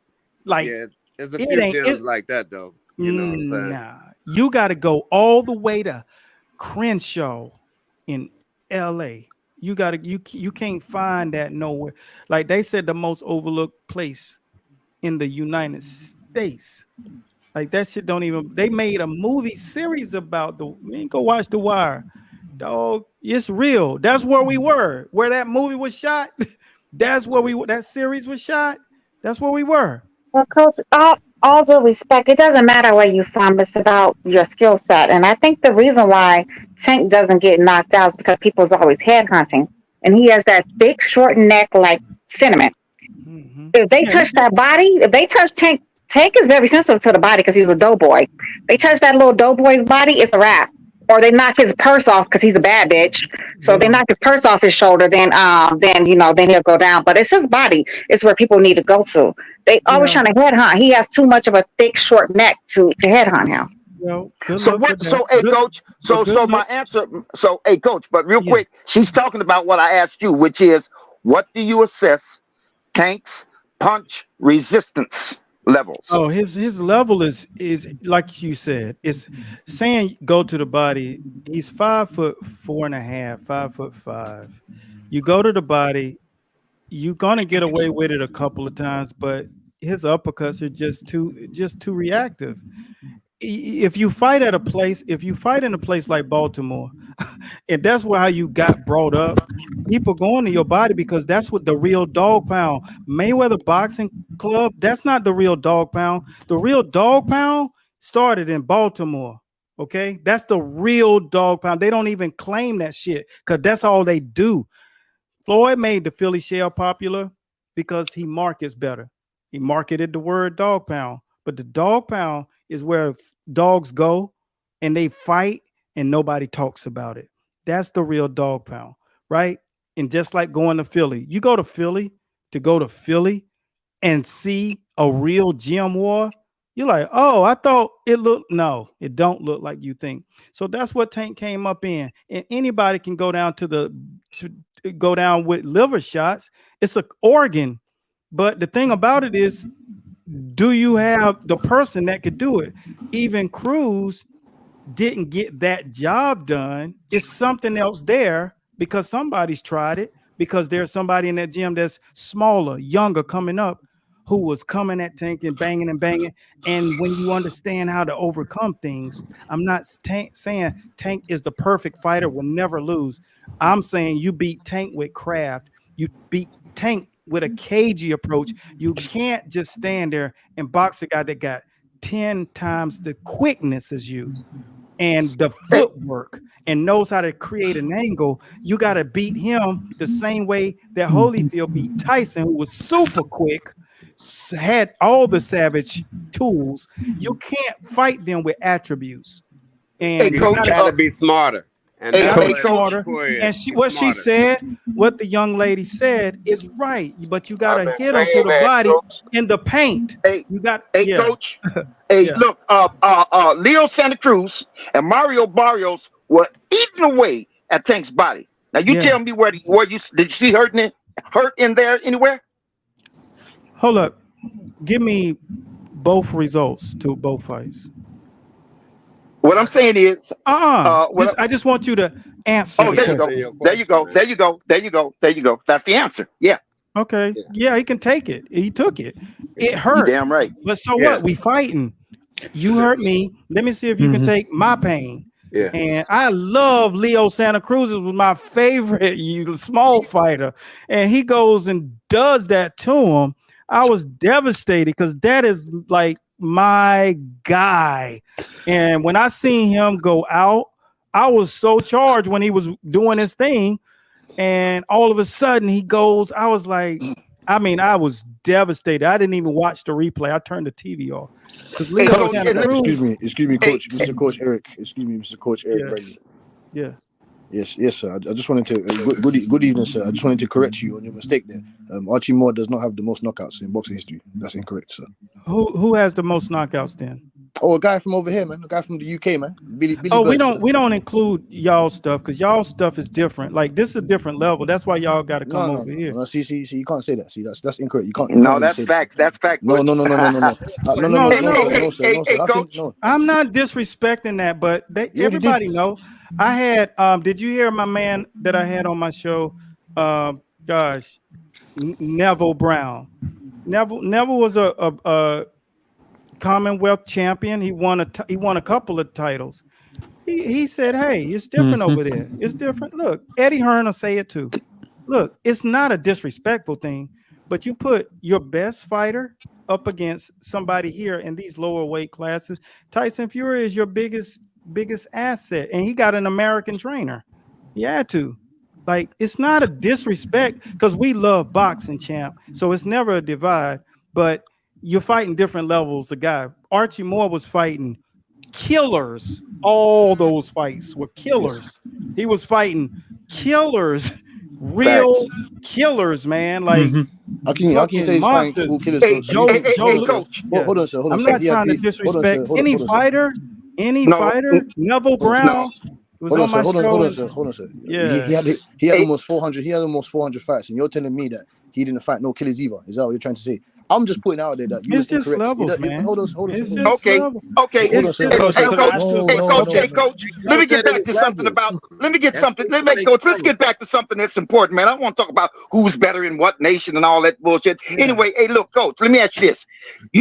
Again, going back to Leo Santa Cruz and Tank, and I'm telling you, if anybody saw that fight, they know that Leo Santa Cruz was eating away at Tank's body. He was getting Tank in that body nice, clean, and hard as he could. But listen, you need torque. You need your sternum, right? If you're going to hit somebody and knock them down, if you're going to hit somebody hard enough to knock them out, take the breath out of them, take the wind out of them, or knock them out, you need your sternum. You need the torque. If you beating that body up, and you're weakening and damaging that body, you're weakening your twerk, your power. When Tank got Leo Santa Cruz over in that corner, the twerk he put on that punch, there was no damage, none. He used all that twerk. And if he would have got hurt at the body, his body would have been weakened by Leo Santa Cruz beating up on that body. And yet when he got him over in that corner and the opportunity presented itself, he used all that twerk. None of that sternum, none of that body was damaged or weakened at all. Special shouts out to you, champ. I appreciate you. Coach Bradley, could I ask you a question? Yes. You talked about the Philly shell, but you didn't bring up Danny Garcia. He was successful at using the Philly shell, but why is it that you can't except Floyd, I don't really see a lot of people doing it well, combining the Philly shell and the shoulder roll together. Why are those two styles contradictory to each other? Is that why it doesn't work? Yeah, it's different because a lot of people do like you guys. You see guys and y'all practice boxing. Everybody practices some boxing. Everybody want to know how to fight, right? And what happens is trainers, this is why, and for my UK buddy, this is why a lot of your guys who are coaches come and get in my program, because they want to learn American boxing, right? Things that they don't offer over there and in Australia. But what happens is they do it, but they don't get it into their muscle memory. So when they fight against a real killer, like when you get in there with somebody for real and you're trying to do the shoulder roll and they real, you know that you shouldn't be doing it. That's why you don't see people pull it off, because it takes real body mechanics, and it's just not something that you go in there and try in the middle of a ring with 10,000, 20,000 people in the arena, and you just know it's not right. It wasn't like when I was sparring that cab driver. It's a little bit different. It feels different. You know it's different because it's with 8-ounce gloves on. So you don't just do the rolling shoulder if you don't know what you're doing at that level. And it's not always the level of people that know how to break your shoulder roll. So maybe you're sparring against guys who don't know how to break it in camp, but when you get into the boxing ring and you're fighting somebody who knows how to break your shoulder roll, like if you fought James Toney, you think he can't hit you in your shoulder roll? You know what I'm saying? Because James is the king of rolling shoulder. You got the that white right. Muhammad Kawi. Like, so it's just that it's not as easy as it looks. People don't practice it enough. This whole training routine, look, this ain't what you do in a training camp. This is what you do training every day. This is what gets your muscle memory. People don't get them. They don't want to do it until it's boring. You got to put them 848 hours in every technique that turns into a skill. And guys just want to do it and then learn something new, and then learn some more new stuff, and then think when they fight on fight night, they figure out they can't pull the trigger on that shit because it's not in your body. Like you just said a minute ago, it's not in you. It's just on you.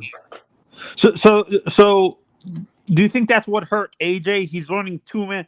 That's what hurts AJ Anthony Joshua a little bit. He's learning too many skills without fine tuning. No, I think he's looking good right now. I think he might be better now than he was earlier because his muscles aren't as stiff and tight, and even though he's large and looser. And when he boxed against Ngannou, that wasn't a real test, but you had to elude that power of Ngannou. He was changing levels and feinting, and he's doing things that he wasn't doing back when he was fighting Klitschko. He wasn't feinting. Anthony Joshua was following us on Instagram until after he lost to Usyk and just unfollowed everybody. He might pop back in and start doing it. But those guys, he sees that there are other techniques to use. And now it's settling down in him. And I think his coach now is perfect for that. And I think he's going to be much tougher to beat, even if he lines up with Fury, because he's boxing not just in front of the guys now. He's using different elements of boxing. And I think, he's better now. And, but go ahead. And coach, do you think we always say the southpaw stance is a weakness for the shoulder roll? What style is a weakness for the Philly shell and the shoulder roll, like that combination. Well, do you think if you are Marcos Maidana, you know how to throw overhand rights and you know how to throw uppercuts. That's kryptonite for the shoulder roll. But most people don't know how to do it when they see that shoulder roll and they don't know, and double in the right hand, and they don't know how to throw a punch and they're afraid they're going to get countered. Then what happens is they get shell shy because they may have gotten countered by one of the shots. Because the shoulder roll gives you opportunity to not only just throw the punch, it gives you the opportunity in the shell to rest, recover, collect more data, and win the second half of the fight because of all the things you see this guy trying to do. Like it's a lot more to it than just countering and rolling the shoulder and coming back with an uppercut, a right hook, or a straight right. Shit, man. If you know how to do the shoulder roll, it can make every fight an easy fight night. Yeah, because you get a lot of rest. You can rest a lot. Rest a lot. Why you think Floyd was 50-0? Regardless of what you think, like Floyd used that shit. Yep. He was resting like hell. Yep. And Andre Berto said, "Man, I heard him breathing. I just didn't know what to do." Mm-hmm. He was like he was recovering the whole time I was fighting. Yeah. He was like, "Damn." Hey, Coach, did you ever get a chance to meet Archie Moore? I hear you talking a lot about it. You ever met him? No, but his daughter is. I'm in charge of the family. You know, the family brain trust and on the board for the Archie Moore family. But no, he passed away in 1998. Yeah. Yeah, he was my coach. He taught me my jab. Man, Archie Moore was just different, man. I got every fight of his on video. Like he's different. He's a different dude. Like the fact that people aren't just screaming his name, and it's important to know that when you got a brand and broke all the records that he had broken, and you got a brand, you build a brand. That's what some of these guys are doing. You know, like the guys in the UFC, like Conor McGregor, who's now buying into fight industries. He's trying to buy his way into boxing. He's trying to own some shit so he could, leverage it. You got to build a brand name. You have the opportunity, and look, you got guys like you are helping people build their brand. You know what I'm saying? So these fighters got to just say, man, I need to learn how to do that. Because man, you can just get so much more money, and the fights you want to see will happen because everybody gets paid if you know how to do it. It ain't a lot to it. You just got to get up under the tutelage of people. Hey, Coach, can you repeat what you were saying earlier? I got disconnected. Like I got kicked out of the studio for some reason. Which part? About the style that the style that hurts can be. Overhand rights and double right hands and left uppercuts, and it got to be more of a check left hook. But somebody used it over the weekend. Might have been, was it Loma. Lomachenko? Yeah, Loma. I think Lomachenko was. Yeah, he was. Your boy was trying to get his head out of the way of them shots, and he just knew how to touch it. But you just got to know how to throw the shot short, 4-inch punch. We call Coach, it. you been to any gyms on the West Coast? Yeah. Oh no, is there any gyms on the West? I said, have you been in any boxing gyms on the West Coast? In LA? Have you been in gyms in LA? Nah, not really. Just I got coaches out there doing, working with people and shit like that. But okay, but what about on the East Coast? You been in Gleason's back in the day when it was on 30th and 8th Avenue? 125th. No, over off of now that's over there near Front Street. Yeah, it's Brooklyn now. But It's I'm in saying when it was Dumbo on now. 30th and 8th Avenue, do you know about Gleason's? You know about that Gleason with Hector Camacho and Terrence Ali and Davey Moore? And I used to train Camacho, man, when he came to our gym. Actually, his son was on my show a couple of months ago, Camacho Jr. Yeah, his son know me. Yeah, he's cool as a fan. He was crazy. I don't know if you saw him on the show. He was wide open. I was like, you are Hector Camacho's son. Like, he was wide open. I love that dude. He got great energy. Yeah, but his work habits ain't ain't Well, good it's like I his mean, dad. Hector Camacho Sr. was a different animal, man. Like you just can't Because he expect. put the work in, though. You Yeah, know what I'm saying? he was a different I animal. But sparred with him plenty of times, so he but you put know the what work I'll in. say about the gyms over on the West Coast?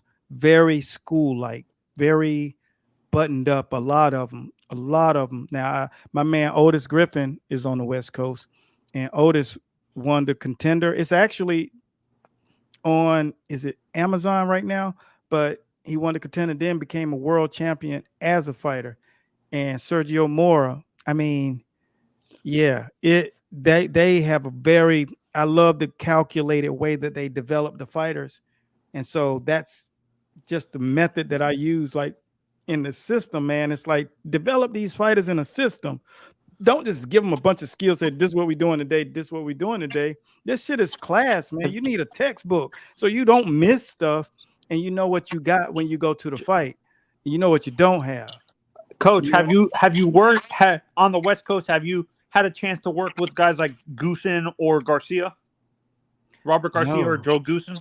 No, I haven't. I would love to have worked with those guys, though. I love Goosen. Goosen is one of the smartest men in boxing. Doesn't matter who you're talking about. If you're talking with fighters or other coach, Goosen is one of the smartest men in boxing. I watched him become a master working with Diego Corrales. I was like, this dude knows his boxing. Is that somebody that you're affiliated with? No, I'm just asking if you've I'm just a fan. I'm just asking if you've ever worked with those guys like in Big Bear and stuff like that, like Nah. Goosen and. Yeah. Now, Buddy McGirt from the East Coast, but he doing stuff out there. So you're talking about guys like that. Yo, Coach. I want to thank you, man, for coming to the channel. I reached out to you, man, and you answered that call. Thank you, bro, for talking to the boxing fans. Everybody go follow Coach Bradley on Instagram right now, Master Boxing. Follow him on YouTube. I want you to tell the fans a little bit more about yourself, like how you got started in the sport of boxing and some of your credentials, and you know what I mean, what you offer, like some of those, you know what I mean? Exactly. So how we got into this thing is my uncle was Olympic coach, right? And it was just like, now I want people to know. People think automatically, yeah, no, man, that's how you got in. No, I didn't. We didn't even know we was related when I came into the gym, and I had fighters that wanted to do this thing, and a couple of my boys.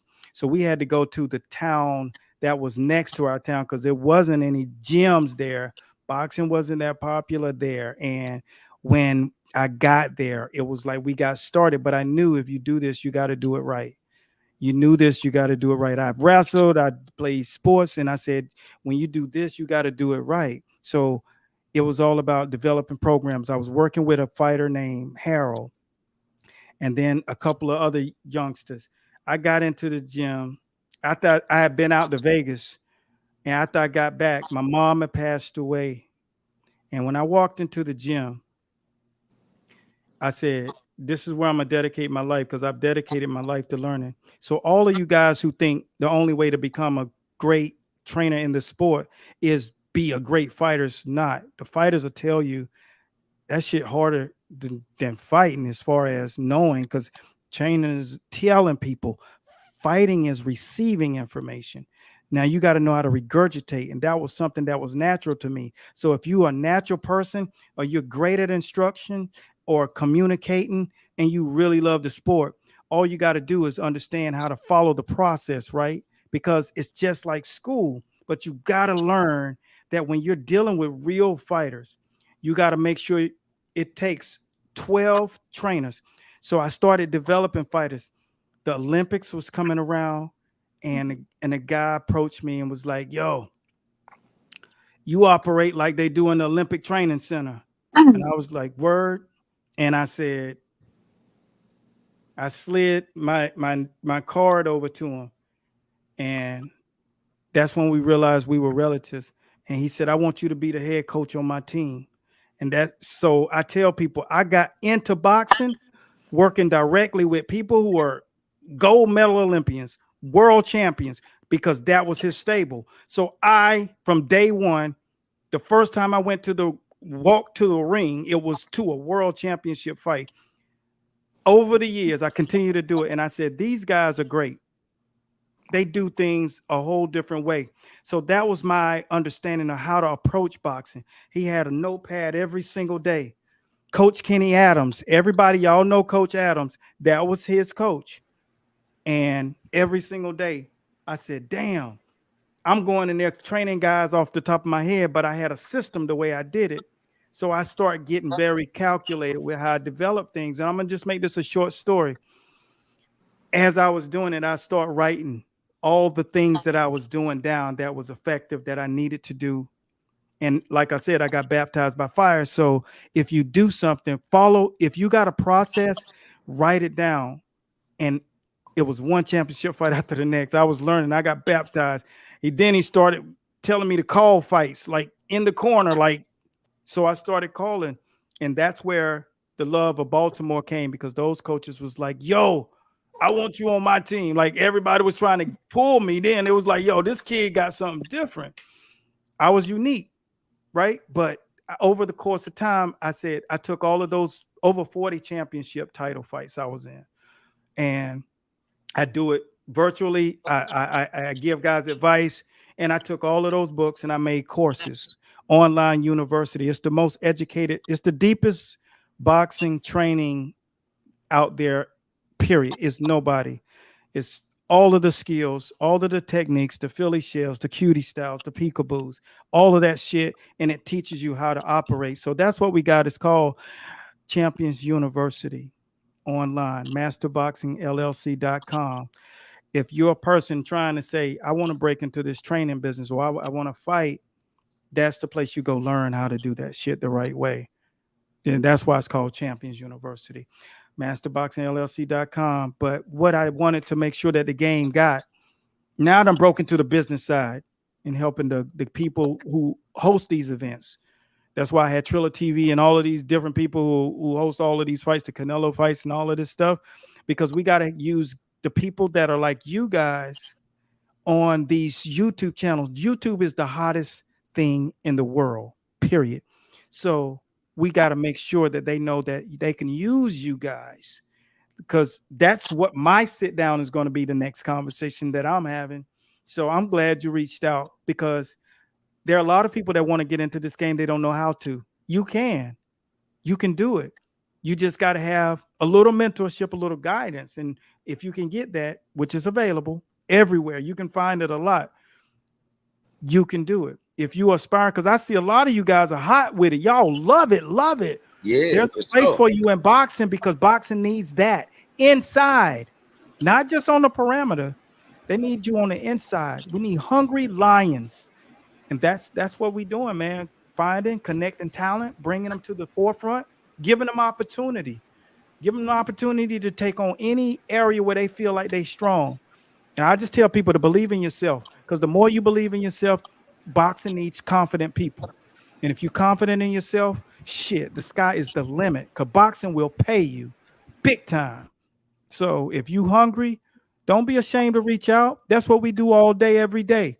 20 million impressions a freaking month, people hitting us. So be one of those. If you got something, don't just sit on the sideline. Boxing need people who really love boxing. I loved boxing for real. I got in it, and I'm a brand globally. I can't go nowhere without people recognizing me. So it can be the same thing for you, because it seems like y'all really love this shit for real. I love that. So, Coach, can I make a kind of a question and a statement at the same time? Yeah. Now, Devin does have some bad habits. He's never met a left he did not like. He loves lefts. But he's young enough where that mistake can be corrected. Now, in Spencer's case, he has a plethora of bad habits. Yeah. And old habits die hard, which I know he's getting a new coach or whatever. We don't know who the new coach is going to be. Yeah. I don't care if he gets like Jesus himself to come teach him. I don't think Spencer's going to be able to overcome a lot of those habits that he's developed over the years. Yeah. What is your thoughts? See, the thing about him is he's an attribute fighter. He was always the bully. That's his only mentality. The only time he changed it up in the ring was when he fought Mikey Garcia, because Mikey Garcia comes to throw punches. And if you're smart, move out of the way, because Mikey Garcia is going to throw combinations. And so he used the ring and box, but that wasn't who he wanted to be. He felt like, I can walk everybody down. He make fights too tough that could have been easy. He could have beat Porter easy with a long jab and boxing and using the ring. So you're right. He's just, his mentality of in how he approaches boxing. It's like he thought he was going to actually walk Crawford down and beat him up.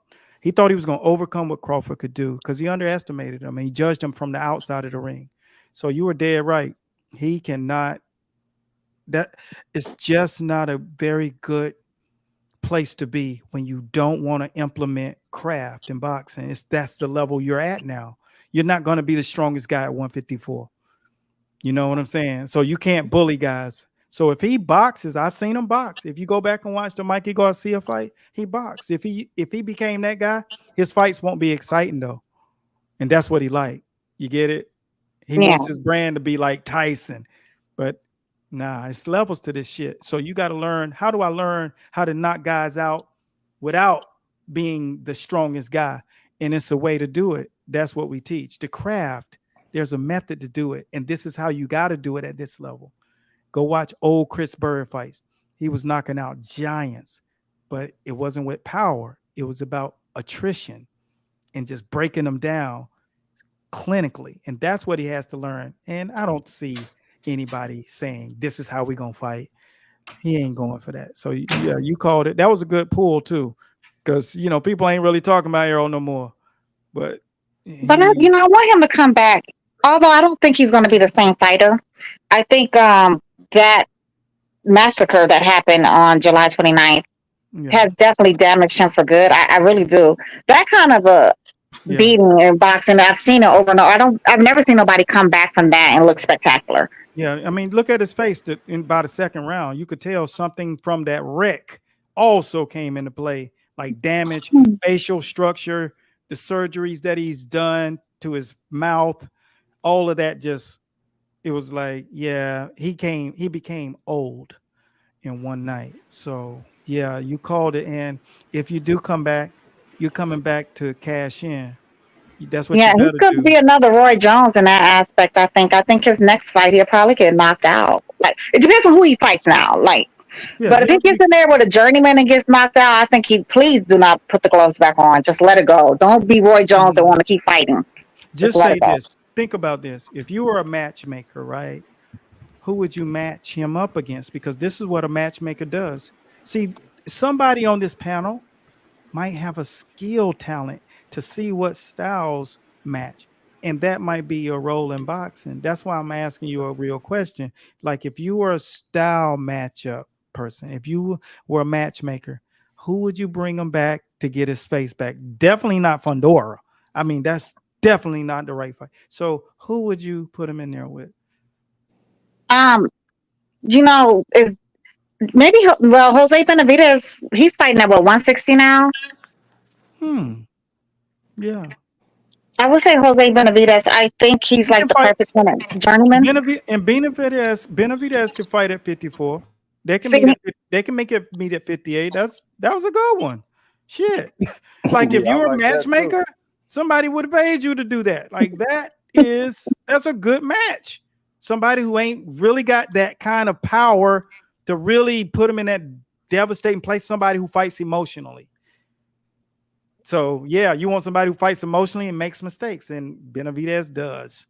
He makes a lot of them. Yo, coach. What you thought about? Ryan Garcia fell in that drug test though.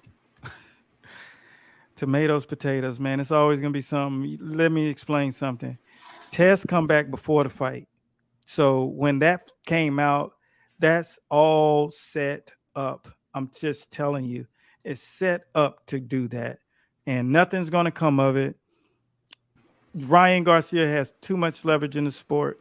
Now, somebody got their cereal pissed in and probably lost a lot of money or a lot of leverage, and they had to find a way. It's just like when tapes leak.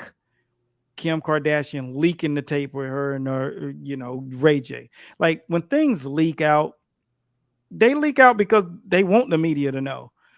And it leaked out after the fight. Like that alone should get the people on the commission smoked, period. So, you can't put a lot into that because there are things you're talking about shit showing up in your test like ashwagandha and several other enhancers, but you're not talking about something that is relevant enough to let the fight go on. That is real. If something showed up, it showed up when they did the test. So, you can't put a lot into that. And being from the inside of the sport, I know how it works when you're inside of the sport. It's just so much. Everybody's getting their palms greased. You got to know that it's so much more that you guys don't have access to that information. It's just crazy. It's just like the hood. It really is. It's just people a little more sophisticated with how they do stuff. But that showed you how tacky it is. That's just like winning a Super Bowl and then saying, well, Tom Brady is taking, Cialis. Like, come on, man. It was weak. It was videotaping the other team, though. That came out later after the Super Bowl. And let's just say he was dirty. You let him fight 3 pounds over and he dirty. What is that? It's the money grab. So it's just, it's if you're the person that's on, go back to when Sugar Shane Mosley fought Margarita. Margarita damaged my fighter's eye. His career was over. Literally, he was punched out after that in training camp.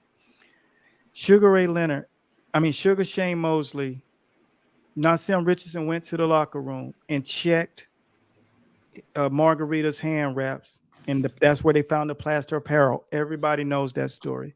The responsibility falls on the people that are in the camp to know about this stuff. And when people aren't learning and doing that kind of thing, it's just telling me people aren't earning their money. You get what I'm saying? So it's a part of everybody's responsibility. You got to say, I want to see his drug test. As the team, his management should have been saying that. His dad's on YouTube everywhere. That is something now he'll know. I need to start checking and finding out because everything's available for you to know. They didn't give. The test was they gave. He gave urine on the 19th and then on the 20th, but it takes 72 hours before they get that back. And get it got it good that you've been in the industry, but I don't understand why would VADA go out of their way to cheat for Devin and to make Ryan look bad. That literally, he's a black fighter on top of that and a Muslim, so that just don't go together. Those two things don't add up. Ryan's just a dirty fighter at the end of the day, and he's a damn liar. We've been knew he was a liar. He says a lot of odd things, weird things. Talking about they came and kidnapped him and held him down and watched children be. Who is they? First of all, who is they? And why would anybody do that? Like, who are you? Who are you that makes you so special where they would do that to you? He's a very odd guy, very strange character. Yeah. And I can't wait for his ass to get his just dues, his dirt nap that he deserves. Personally, he needs to be pushing up daisies because he tried to kill Devin. He needs to have the same thing, but except his needs to be permanent. I feel you, but this what I'm saying about the sport. They'll let things slide, and you can really see the corruptness that's in boxing because everything's available. Now, when we did piss tests, it wasn't directly like VADA wasn't doing it, but they just clean. It's not. They test after the fight too, so that has to show up there. But everybody's talking about pre-fight stuff. Post-fight, you piss after you get out of the ring because you could have taken something to enhance your performance that night. So the bottom line is, what did that test show? You know what I'm saying? So they showed the same thing. That was the test that they were talking about. But it takes 70 because they have to ship it to, I believe it's Salt Lake, somewhere in Salt Lake, and then it's only one other place. I believe it's one of the universities of California or Stanford or something like that in California. that they do the testing. So it's 2 places. So they weren't going to have those results back right then and there. Was the final that they discovered that it was final? Because I keep seeing new. Well, no, the 22nd is going to be the final. That's going to be the B sample, and his lawyer is supposed to be there. Whereas one of Devin's lawyers is supposed to be. It's like, everybody that needs to be there is supposed to be there to make sure that there's no funny business going on with this B sample. So we will definitely know, by the 22nd or after. All right. So who should Devin fight then? Matchmaker. Devin, who should he fight? First of all, I would like him to get extra trainers in his camp. He needs different eyes because he's never met a left he doesn't like. Like, he literally gets hit with lefts all the time. But to get him back in the ring and he's at 140, I will put him with Michelle Martin. We got company. I mean, I don't think nothing wrong with putting him in there with Sandor Martin. That's his mandatory anyway. Sandor Martinez is mandatory. Where's my coffee? You should not. Can you imagine that? That's solid. He needs proper matchmaking, and he needs to give himself time to get the repetition in the ring of really boxing the way he needs to box at this level, because they still are boxing like amateurs. Go watch the Nationals on YouTube somewhere and watch these kids. These kids are boxing better than a lot of these pros, but he's still using more of an amateur style. And that is okay when you're in trouble and you're understanding how to get out of situations and fighting off the pivot, but you got to know how to utilize the ring and know how to take people out of their game. It's simple when that's been your process. It's not when you're in the midst of a storm and you're trying to stay in the same mindset. And that's what happens when you don't have someone with a lot of experience in the corner, and he doesn't. Yeah, he doesn't. That's why I say he needs more eyes. I mean, don't get rid of your father, because him and his father, I think, have a great relationship. But he definitely needs more eyes.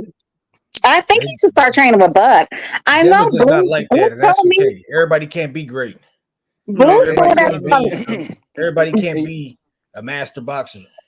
I mean, nobody said he's going to be a master boxer. As far as he can go, and this is it. In your opinion, Coach Bradley, do you think Devin Haney looked better when he was working with Ben Davison? I don't really recall him really working with him, but there are certain things that Ben Davison does with guys who are boxers that helps them be more of who they need to be to win the fight. You know what I'm saying? Like, well, I was listening to you how you was breaking down, the difference between a guy having a background in fighting in contrast to a guy that's just processing a lot of information.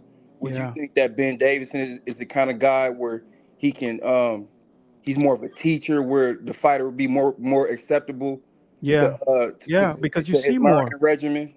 Leaders lead, teachers teach, and trainers train. All right, trainers train fighters with the techniques. Coaches coach the fighter in the ring. And then you have people who are specific when it comes down to whispering. They're cornermen. They can say the right things. They understand how to make adjustments. They're educated. It takes 12 trainers to coach in a world champion fighter legendary status. The amount, if you count Floyd's, that's how he had that many. We had that many. And I didn't even pay attention to it. And then I'd written them down, and I'm going to do a specific post. I got this thing on our site called the Coach's Corner. And this is where coaches come. Basically, it's like a coaching, playbook on how to really coach the real way, like understanding how to operate in the corner. Who do you actually need to help and assist? Because it's not just you and the other guy and one other guy. Those are just the guys in the ring, but you need these other people to have responsibilities. And because they were at one point in time, but go ahead. Can you break down the difference between a trainer and a teacher? Yeah, the trainer, I'll go ahead and give you the whole pendulum. So the trainer is working with the fighter inside of the gym on techniques. Pad, pop, pop, pop. A real coach is coaching the fighter. The trainer has already sent him to the coach. When you see a coach training the fighter and coaching the fighter, that shit is only going to last so long. Once a coach is learn how to master being a coach, he's learning from the teacher.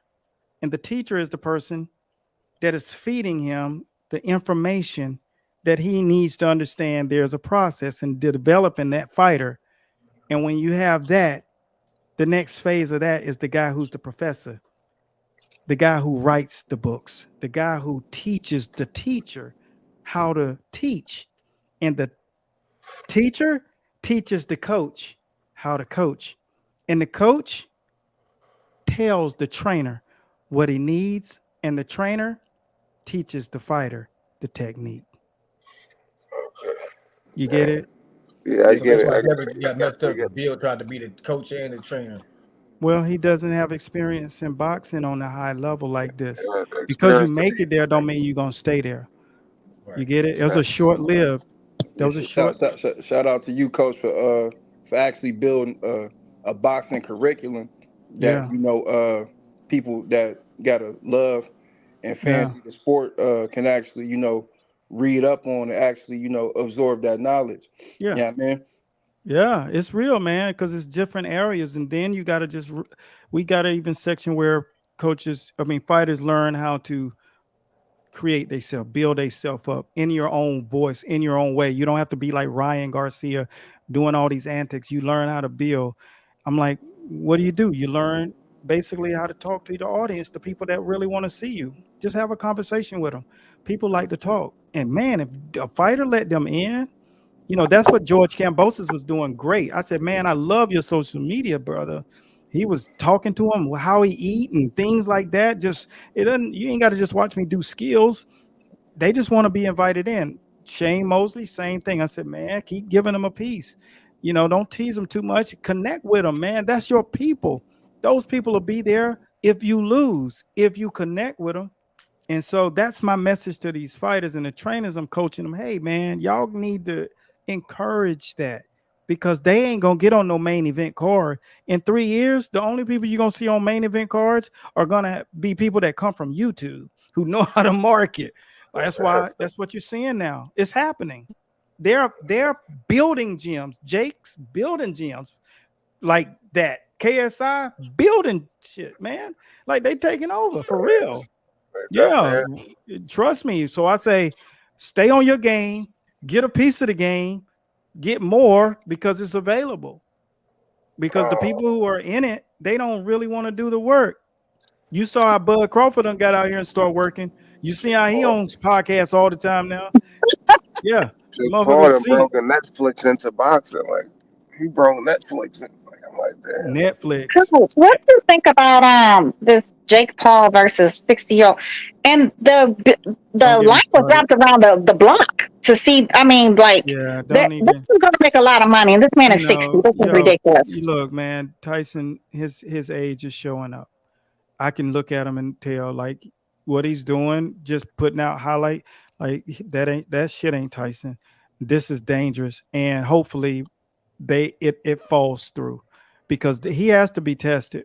They're just not going to let him do it, because this is a dangerous situation. It's not just a dangerous fight. He could have been in there against anybody. When you're at that age and you get hit wrong, you smoking every day, you eating mushrooms, you doing, like, Tyson is not just he's not Evander Holyfield. Evander Holyfield really living that life. You know what I'm saying? Like, he living like Floyd. Like, they don't do nothing. Bernard Hopkins fought till he was 52. And, he lived a different way. He didn't do drugs, no alcohol, no bad habits, was in svelte shape all the time. Yep. Like, what about Andre Ward? Andre Ward, yeah. Andre Ward's a different one, too. Yep. That's my favorite fighter. Yeah, Andre Ward was he was cagey. Yeah. Yes, he was. Get it? You understand? That's cagey. Yeah. You want to know cagey? Just go back and watch him in the Super 6 with Miguel Kessler and all those guys. Coach. You watch those fights. That's cagey. When you're like, cagey. Damn, that dude is usually throwing night, like he taking it all away. Yeah, Ward is elbows and all. Yeah. Yeah, he was complete.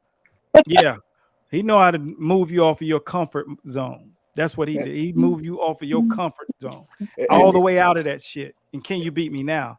I hated him forever when he beat Chad Dawson. You like Chad Dawson? Yeah, that was my guy, man. Oh my God. Oh, I hate in beat your the shit out personal of Chad opinion, Dawson. Coach Bradley, Yeah. what do you prefer in a fighter? Because me myself, I'm a guy that favors offense. You know what I mean? Yeah. So you when you got the mold of a fighter and you're building them up to whatever statue you have envisioned, Mm-hmm. what's the main ingredient that you cooking up in there? Is you cooking the offense up, or is you more on the defensive side? See, that's attributes. Offense, defense, those are attributes. It's where your head got to be to receive information. Because the Mm-hmm. only thing that's gonna matter is the information that you're gonna need to make adjustments. So you're gonna learn every skill. You're gonna learn how to throw all the punches. You're gonna know how to let your hands go. You're gonna know when to let your hands go. You have to have the mental capacity to receive the information. So you can't be emotional. You can't be like, I want to kill somebody, because that's gonna happen if you are emotionally balanced. You get it? Yeah, I heard you So say that that was earlier. just so you understand. Remember at the beginning when I said when I was growing up, I used to just fight and I never fought a person mad.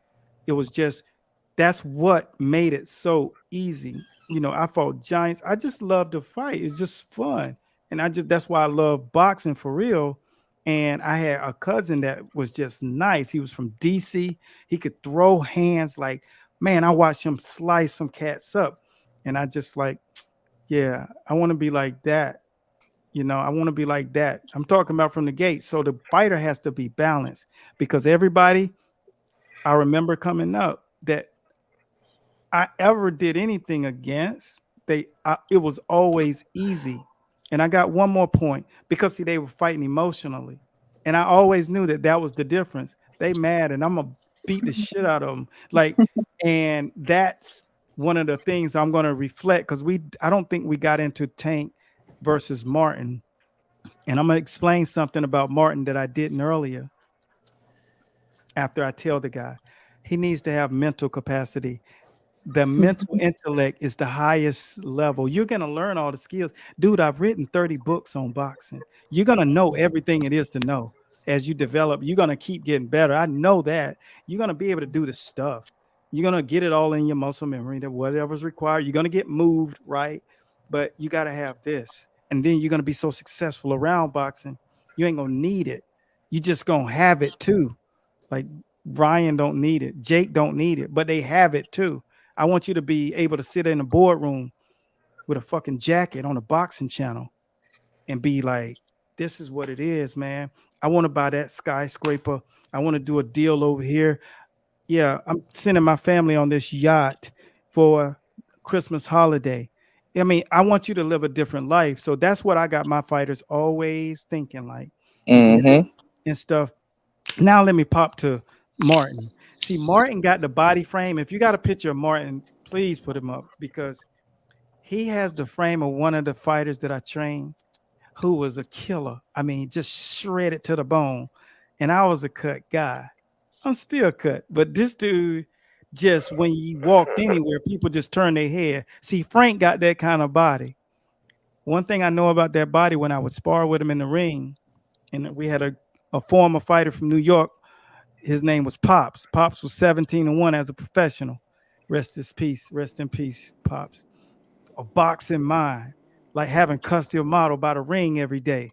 You know what I'm saying? So I'm in there and I'm working with this kid fast, long, athletic, Sugar Ray Robinson mixed with Sugar Ray Leonard. For real. I put hands up. And I'm defensively it's my nature. I could just see everything. And so what I did is I touched him to the body, right? And we did what we call this stab shot. So it's from your solar plexus, your rib cage to theirs, right? Just a short, it stabs, it penetrates. And when my hand went in him, it went through to his spine, it felt like, and I pulled out and I caught and I rolled a shot and went to the other side, and the bell rung, and I was like, and somebody said, "Pops, what did you see?" He said, "Man, all I saw is that motherfucker about to break his body in half." And those kind of guys, they don't have density through their torso. Yeah. It's like air. And that's what I know about those kind of body types. You know what I'm saying? Like they don't have, and when I watched him box, I seen him get touched and he Ain't like responded it. the exact same way. So Tank hit him there. It's good night, sweet prince. But I think the kid can box really decently. He just doesn't have that thing. I've watched him talk. I've watched him carry on conversation. He doesn't have that thing that says, I'm going to be world class at all. And I'm just being honest. Yeah, And he kind of got the cadence of I'm just happy to be here. That's it. I'm just happy to be here. You caught it. I'm just happy to be here. I'm going to say what I need to say to defend myself. But Tank's always leading like the big cousin.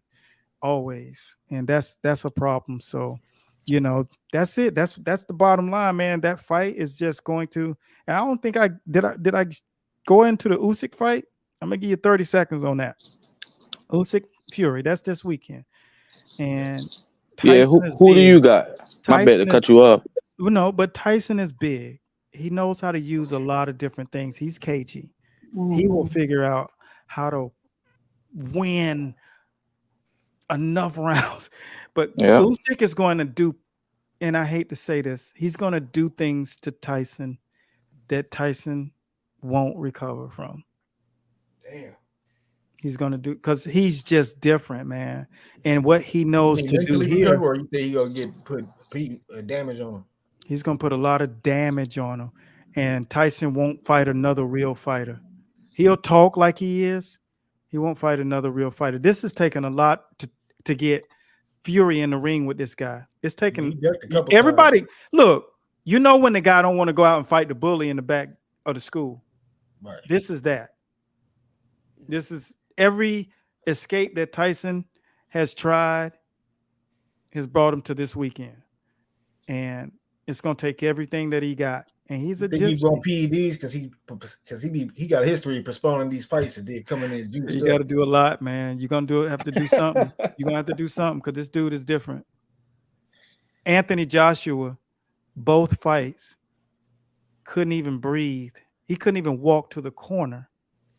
And he walked around at 255. That's what I'm saying. I picked Usyk to win because I'm like, Joshua punched harder than Fury. Yeah, it's not about the power. It's because understanding how to win a round is what it's about in boxing. Right. You get it? So all that goes out the window. I think Fury's gonna get him. He's gonna hit him to the body because he knows Usyk is weak to the body. Fury is very cagey. He knows what he's doing. I think he's gonna catch him to the body because Usyk lost to the boy. There's no way in the world he should still be a champion because the boy beat him. We all know that. We all saw it with our own eyes. Yeah. But they gave it, whatever. But yeah, I think if he does not catch Fury with something good, and if Fury's able to catch him in that body, it's going to be a short night. Yeah, Fury's smart. Fury's smart. He's not going to look like he did against Ngannou. He got to get his face back. I think Usyk Coach, gonna target that eye the same when Otto Wallen got a hold of. I think Usyk is gonna target the same spot that he got the head clash in that pushed the fight back. Oh yeah, hey coach, what you said about that cagey, that different level, that other skill that most people don't got, that cagey. Make no mistake about it, Fury's got that. Yeah, that's why he'll figure out how to do it. But I just do think the Wilder fights really, he said it. He don't say it a lot because, it would be all over the internet. But he was like, he said that fight took something out of me. Yeah. So this ain't the full Fury that Usyk's fighting. Everybody knows that. But you saw it in the Ngannou fight. He doesn't have a lot left for this. Plus, he's a star now. He's on Netflix.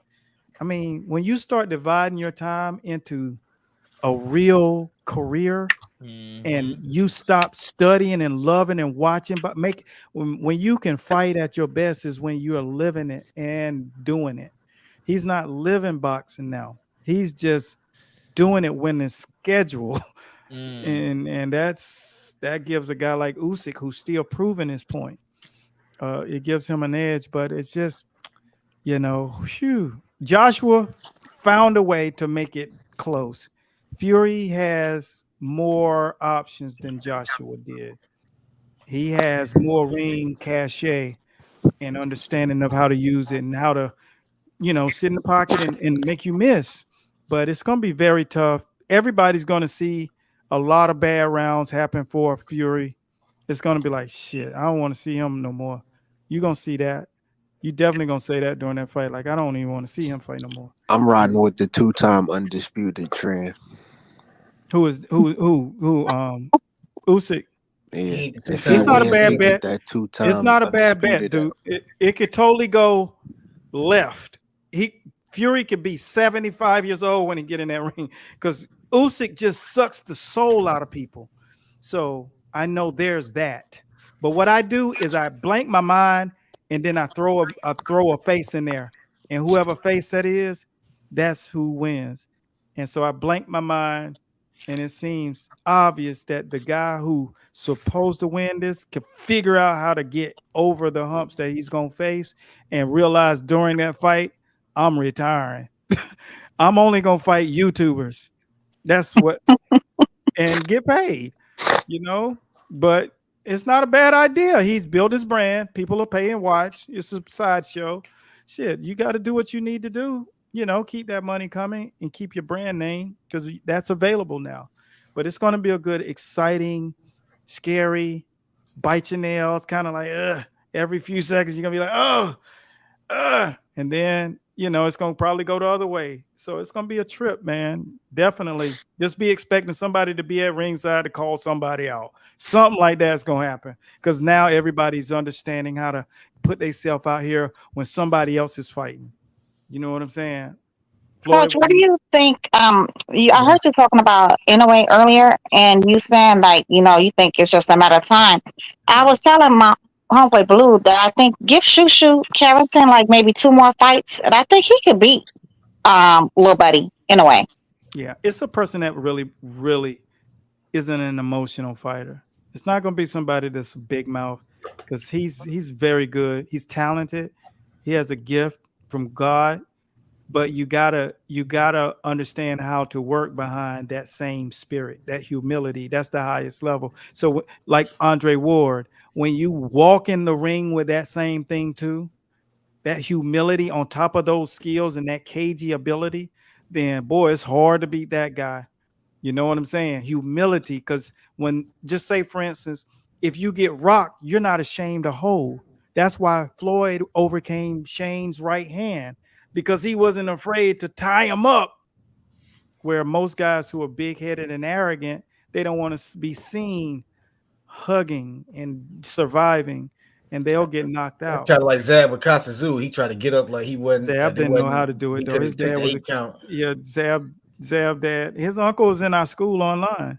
You know what I'm saying? His uncle, like people, we got real killers up there. But yeah, I'm gonna give everybody an access to our online too, so you can go up there and check the shit out. So you can just, have a little bit more of understanding the game because you guys are doing great stuff for boxing, and my thing is to contribute back to boxing. So that's going to be my gift to you guys because I like what you're doing. You're doing a great thing, and you're doing it in a big way. You guys are going to be the biggest one on YouTube.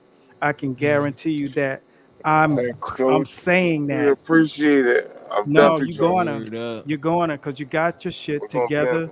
You got a solid group of people, and I think that this thing is gonna get so blessed that in like a year you're gonna be like feeling like Shannon Sharp. Show just blows up. Money. Yeah, you guys are going to be the one that the podcast that turns into the first one that made it to 1 million in the boxing game. That's what's going to happen. So keep doing it like you're doing it. You got my support. You know what I'm saying? Anytime you guys want me to come up here and drop it up with y'all, just hit me up. If I'm available, I got you. I'm gonna reach out to you again. I'm gonna get you back, man. I'm gonna give you my number too. I'm gonna get you back on here all the time. I want you to be a part of the show. I want you to be a part of the show. You feel me? I got you. Look, man. I like what you're doing. I like how you do it. I like how you're moving, and you're doing it the right way. And that's what the game need. And you know what? Like I said, I don't just talk. I say things. You can go track anything I said. You can backtrack everything I've ever said on this microphone and this camera looking at me. Everything I said, I meant it. And so what I say, if I promise it, if I give it to you, it's yours. So do what you want with it. I'm here. You get it? Thanks for it, Coach. Thanks for it. I got a bunch of fighters too. Like, I'm gonna bring my fighters to you. Yeah, you need. I got a world champion, David Morrell Jr. He fighting. Morrell. Yeah, that's my fighter. And I got Andy Cruz, the one who beat your boy from the DMV, who beat Keyshawn. I got him. I got him with Bozy Ennis down there in Philly. I got him. You got some killers then. You got some killers then. You're doing something good. Yep. I'm gonna introduce you to a couple of my guys that's up that way. Are you up in Philly? No, I'm in Memphis. Okay. Well, I'm gonna introduce you to a couple of my boys that's still moving the needle. They got a couple of Golden Boy fighters. I got my fighter Andy Cruz, the Olympic gold medalist out there. Okay. You know what I mean? So I'm gonna bring both of my fighters to you. Yeah, I promise you. Like, I got the best fighters. David Morrell, he the future of boxing. Andy Cruz, he the man that beat Keyshawn Davis 4-0. You even said it. You said you fought a guy 4 times. Man, Andy beat him all 4 times. You fight a guy. If you fight a guy twice, you already got him. Like, but if you got him and you can beat him 4-0, that's a sweep. Yeah, I mean, when you win them all, that's a whole different thing. You don't want that animal. That's just a bad matchup for you. You know what I'm saying? Hey, Coach, I want both of my fighters to reach the highest level that you was telling us about. Yeah. You know what I mean? So I want to work together. Yeah, exactly. Yep. And we working on that. Shit, yes, sir. Man. I'm telling you, when I was sitting in those rooms learning as a youngster, man, I was taking in everything. I was like, it's a lot of fucking stuff people don't know about boxing. You know, it's such an outer layer. So the first thing that I decided to do when I started the podcast talking about it was tell people about the stuff they don't know, the stuff that ain't gonna show you on ESPN. Showtime ain't gonna show you this because they ain't gonna give you access to the shit that's really going on. All access, they ain't giving them that shit. They giving them what they want to. They're not showing you what's really popping. So that's what I started giving the game, telling the stories and giving them the real. But yeah, your fighters, when you're talking about moving them up to the top and getting them all the way through there, yeah, I'll show you the blueprint, the roadmap, and if you follow it, it's gonna be like, damn, he was right. This shit is different. I'm gonna follow that blueprint because you are master boxing. Yeah. You know what I mean? You started master boxing. You know what I mean? And I love that. You know what I mean? It's real, man. It's a whole lot of damn experience, and I kept it humility too, because I was like, sometimes you got to explain to people where you've been, what rooms you've been in, what you've done, because they need to know. I don't need to know no more. I did the shit. Like, I did 19-hour days every fucking day in the gym. Like, I earned my stripes, 96,000 hours in the gym. Who the fuck counts the hours? I'm a different animal when it comes down to this sport. So I'm far past a PhD. I'm way above the professor. You know what I'm saying? I should be retired. I should have 10 professors under me. So what I'm doing is just making sure people can put that cap on, turn that tassel, and be like, yeah, I'm at the highest level, man. I follow this shit. This shit worked. That's all we doing. That's all we doing. So, you know, you're 1,000% welcome down here to South Florida, brother. Trust me. In South Florida? I'm in South Florida. Yeah. Okay. Down here, Miami, Benavidez, and all these cats down here. Yeah. You know, ain't nothing but smoke down here. Yeah, my fighter Morrell want that smoke with. Ask Benavidez about Morrell. Morrell called him out. I know. We want that smoke. Hey, listen to what I said at the beginning. Give him some time to develop some other things. So it's no question, because you learn, like, Benavidez got Roy Jones, he got Andre Durrell, he got everybody in his ear that's changing where he at level wise. So you got to realize you're not just going to be dealing with what he can do toe to toe if they in there sparring, but he's going to do in a fight. like our heavyweight was always getting whooped in sparring, but he would blow your ass out of the water if you fought him in the ring when it count. So you gotta always leave room for that. You gotta. I got Well, you. what will he do to take that shit? Because your guy's a monster. I seen him. Yep. What will that dude do to take that away? And that's where you see that look when coaches on fight night. They in like fuck, and they in the corner like, motherfucker, let your hands go. Like, yeah, but it ain't that easy. That motherfucker turning the corner on me. You get it? It's other things that come into play at that level. So make sure he's doing things. Don't just put pads in front of him. You know, make them get out of sticky situations. Put two motherfuckers in the ring on them and make them work out of the corner. Let them figure out how to get out of situations. Make them exhausted. After he finish a round, put a motherfucker in there just to wrestle him and make them learn other aspects of a real dog fight, because that's what the next level is like. Facts. These guys bringing things. So anything I can help you with, add to that kid, man. Just I'm here, man. I got you. Now 1000%. Benavidez, he can have Roy Jones. He can have all of them, but they're not gonna fight for him. And I tell you this, we got Ronnie Shields. Who Ronnie Shields smart. Yep. He worked Ronnie with, Shields smart. He worked with Georgie Benson. Georgie Benson, I know that's one of your mentors, right? Georgie Benson is down from the down line. Archie Moore, George Benton, and George Benton, my uncle. The motherfucker, they was all Philly. They running the shit, like you know. But just always remember, want the smoke, but be ready for the smoke. Watch him do little things. Tell him, Chop. Let me, and I'm gonna give you a pro tip that. See, I got people in that gym, right? And I talked about that situation, that person today. Yeah. And one thing that they told me that they don't even know what they told me is exactly what will be the reason why he will lose. You know what I'm saying? And I ain't gonna say it right here on the live, but when we talk, I'll talk to you about what happens. And nobody in boxing know. That's what's so beautiful about being a savant in this shit, because you can be watching a guy and thinking, yeah, he gonna kill everybody. Like, okay, that's what you think. If you talking about running 100-yard dash in 10 seconds, yeah. But if you're talking about running a 26-mile marathon, I got so many strategies to beat you. You get it? And it's a 12-round fight. And you can know things that he's used to having at particular times in the fight. And it's just like a baby. You take that candy out of his mouth and he's going to cry. You just got to know what that is. Now you can go to the sprint and beat him every time. But when it's 26.2 miles, it's a way that you beat him. Just like the tortoise, he going 2 miles an hour. The rabbit flying.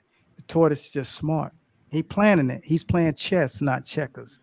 So that's what you do with a guy like that, with all those attributes and shit. You play chess with him.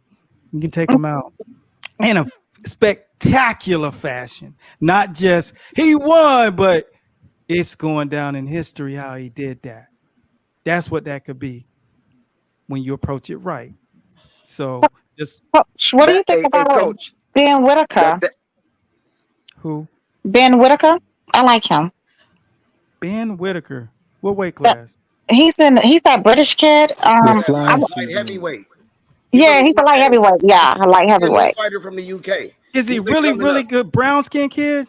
Light skin, brown skin. Master. Who was the one doing the Drunken Master going viral? Oh yeah. Oh yeah. I mean, those guys, when you're doing that, you know, it gets serious eventually. You know, the real Drunken Master, he fought Floyd and gave Floyd the toughest fight of his life. Floyd bloody. Emmanuel Augustus. It runs out because that street shit is street shit, really. And it's a style. But in order to change a guy's style, you pull him to you. You take his pants off. When you come to you, you see him, he naked. See, when you can make him naked. But if you chase him, you chasing him down, you know, he's gonna have his clothes on. But when you bring him back to you, you walk him back, his pants come off. His little wee come out. He ain't got no undies on. You say, "Oh, Did he, you coach? naked now, Did he? nigga? I got you." That's what you do. It's a Coach, yeah. no diddy. What you Hey, say? coach, you mentioned No mentioned diddy.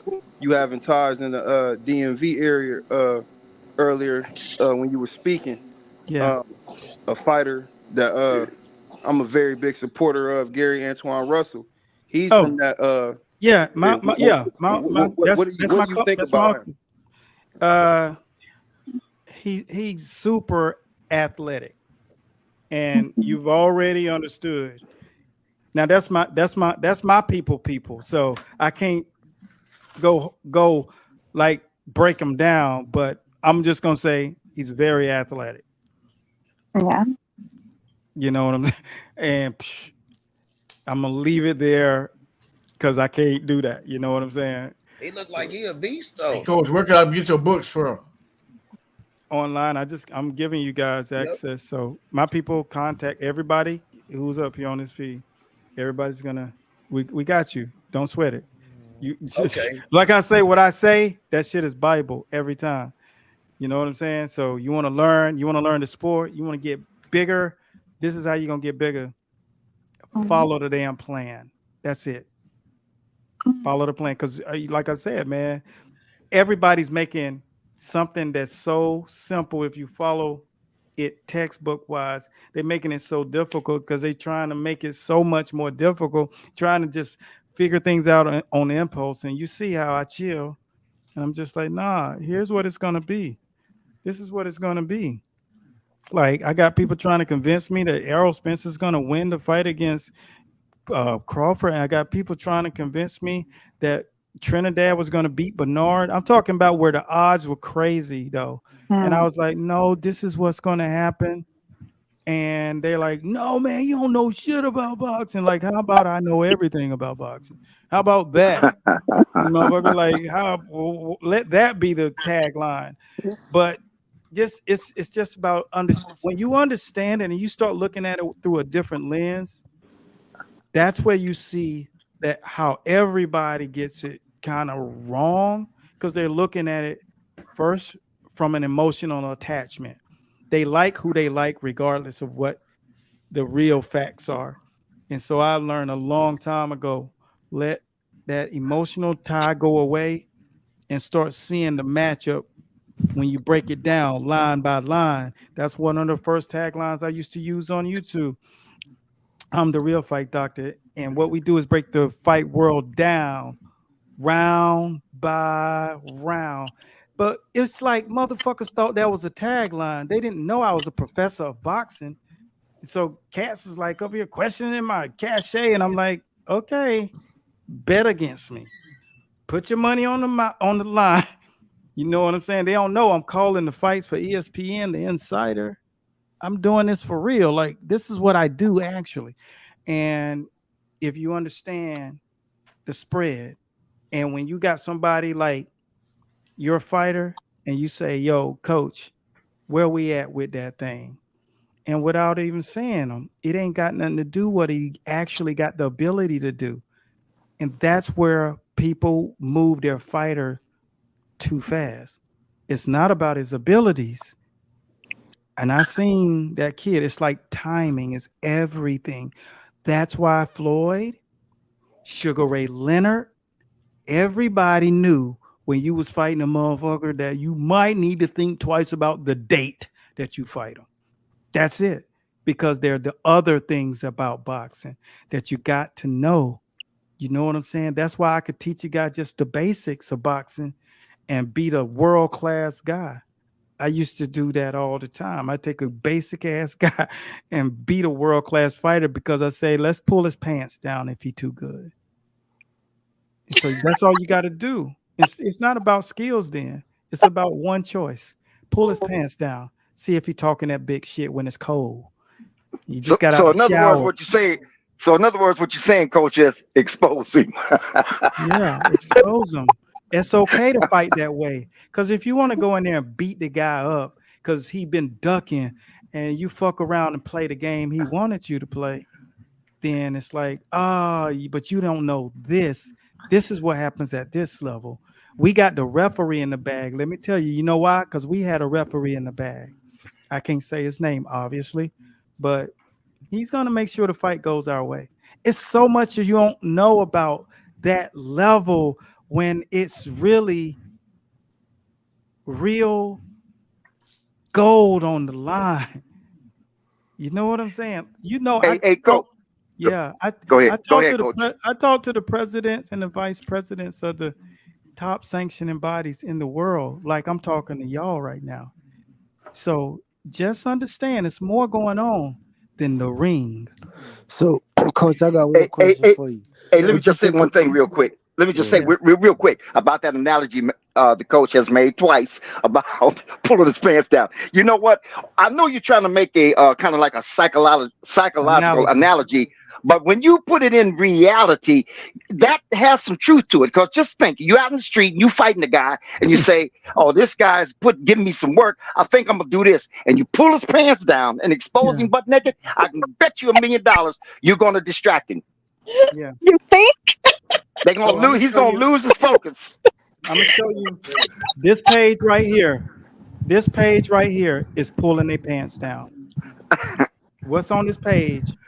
It's called taking his pants off. Let's see what you got, big boy. When his pants come down, you'll find out who he is. So, Coach, I got one question for you since we talked on the topic. Brian Norman fight Giovanni Santilli this weekend. What do you think about that fight? Say his name again. Brian Norman versus Giovanni Santilli, the dude that just knocked out Alexis Rocha. I ain't seen him. I ain't. You got to put him on the screen so I can see him. Because with names, Brian Norman is he on the? Are they on the undercard? Yeah, they the co-main event for Navarrete. I don't know if I see his face. Norman, he from Atlanta. He a young black fighter from Atlanta. That's the sparring legend. And Santillian is a Mexican fighter. He looked like shit in his last fight, though. Brian Norman did. He looked like complete shit. I'm pretty sure you've seen Norman before. I done seen everybody. I don't turn my TV off. I got so much fighting. Everybody, like, you got to also know that I'm also coaching 190 coaches that do it too. So I'm involved in all kinds of fighting, coaching. Like, my guys was at the Nationals this week now, like bumping. And it's like, I'm doing this kind of thing. My coach's corner, we coaching guys up. So like I said, that's one of the reasons I said with your fighter. And another thing that you got to do, coach, about with your fighter to get that fight, I'm going to talk to you about how to get this guy named so big that everybody, because people talking him, but how to make him a fucking A-lister. Like, everywhere he go, people know him. You got to do that. Yeah, I got you. That's why I got my channel. That's why my channel is here for my fighters. So Coach, when you break down a guy like Emmanuel Navarrete, do you think he's effectively wild, or is he just wild altogether? It's too much. It's a little emotion in there, but he can fight, man. That's he remind me of his Cruz, this kid named Cruz years ago, back in the mid 2000s, like 2010, 11, 12.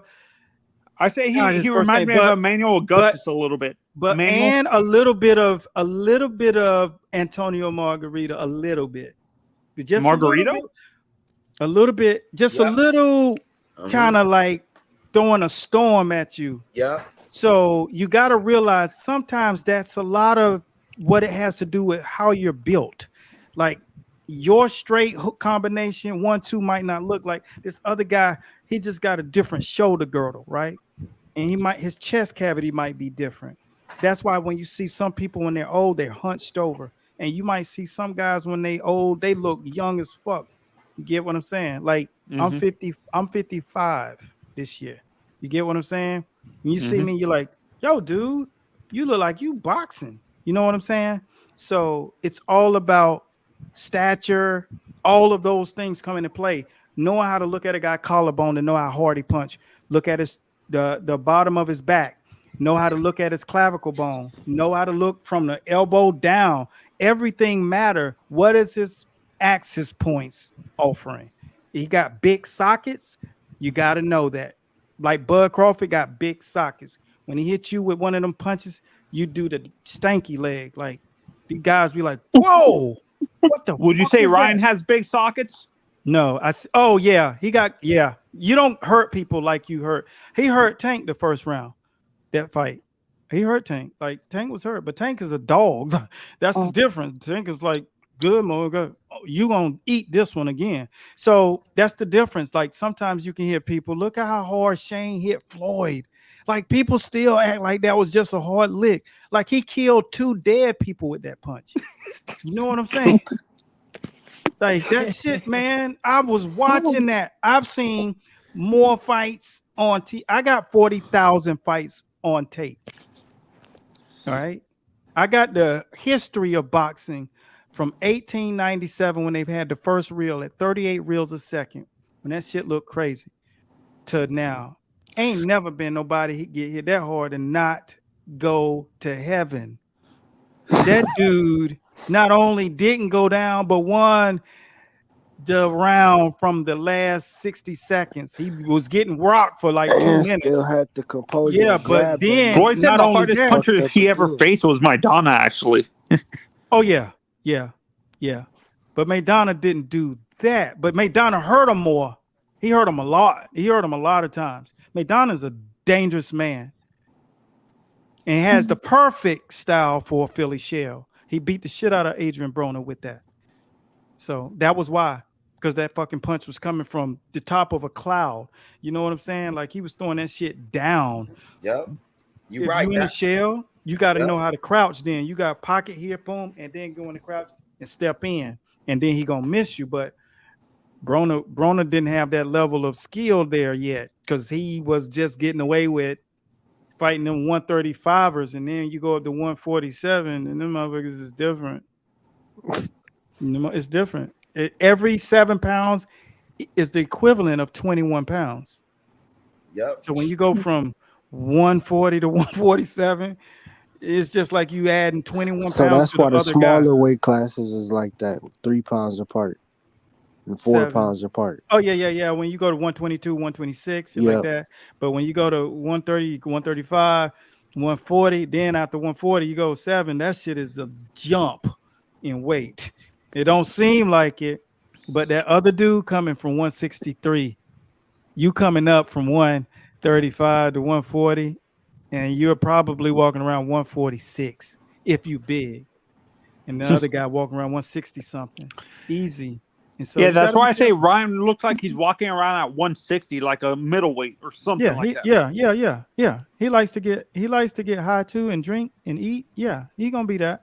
Ryan said he walks around at 170. Now I don't know how true that is because he lies a lot. Yeah, he looked like that. Yeah, I look at bodies for a living. I know how to assess them.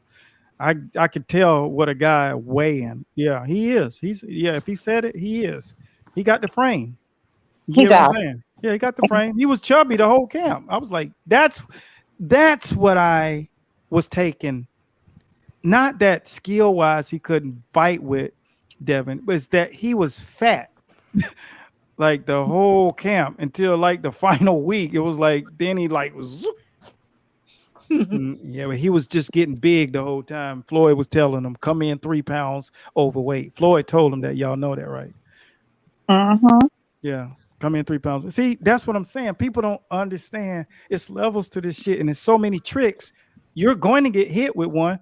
You know what I'm saying? Somebody just put a whoopee cushion under your pillow.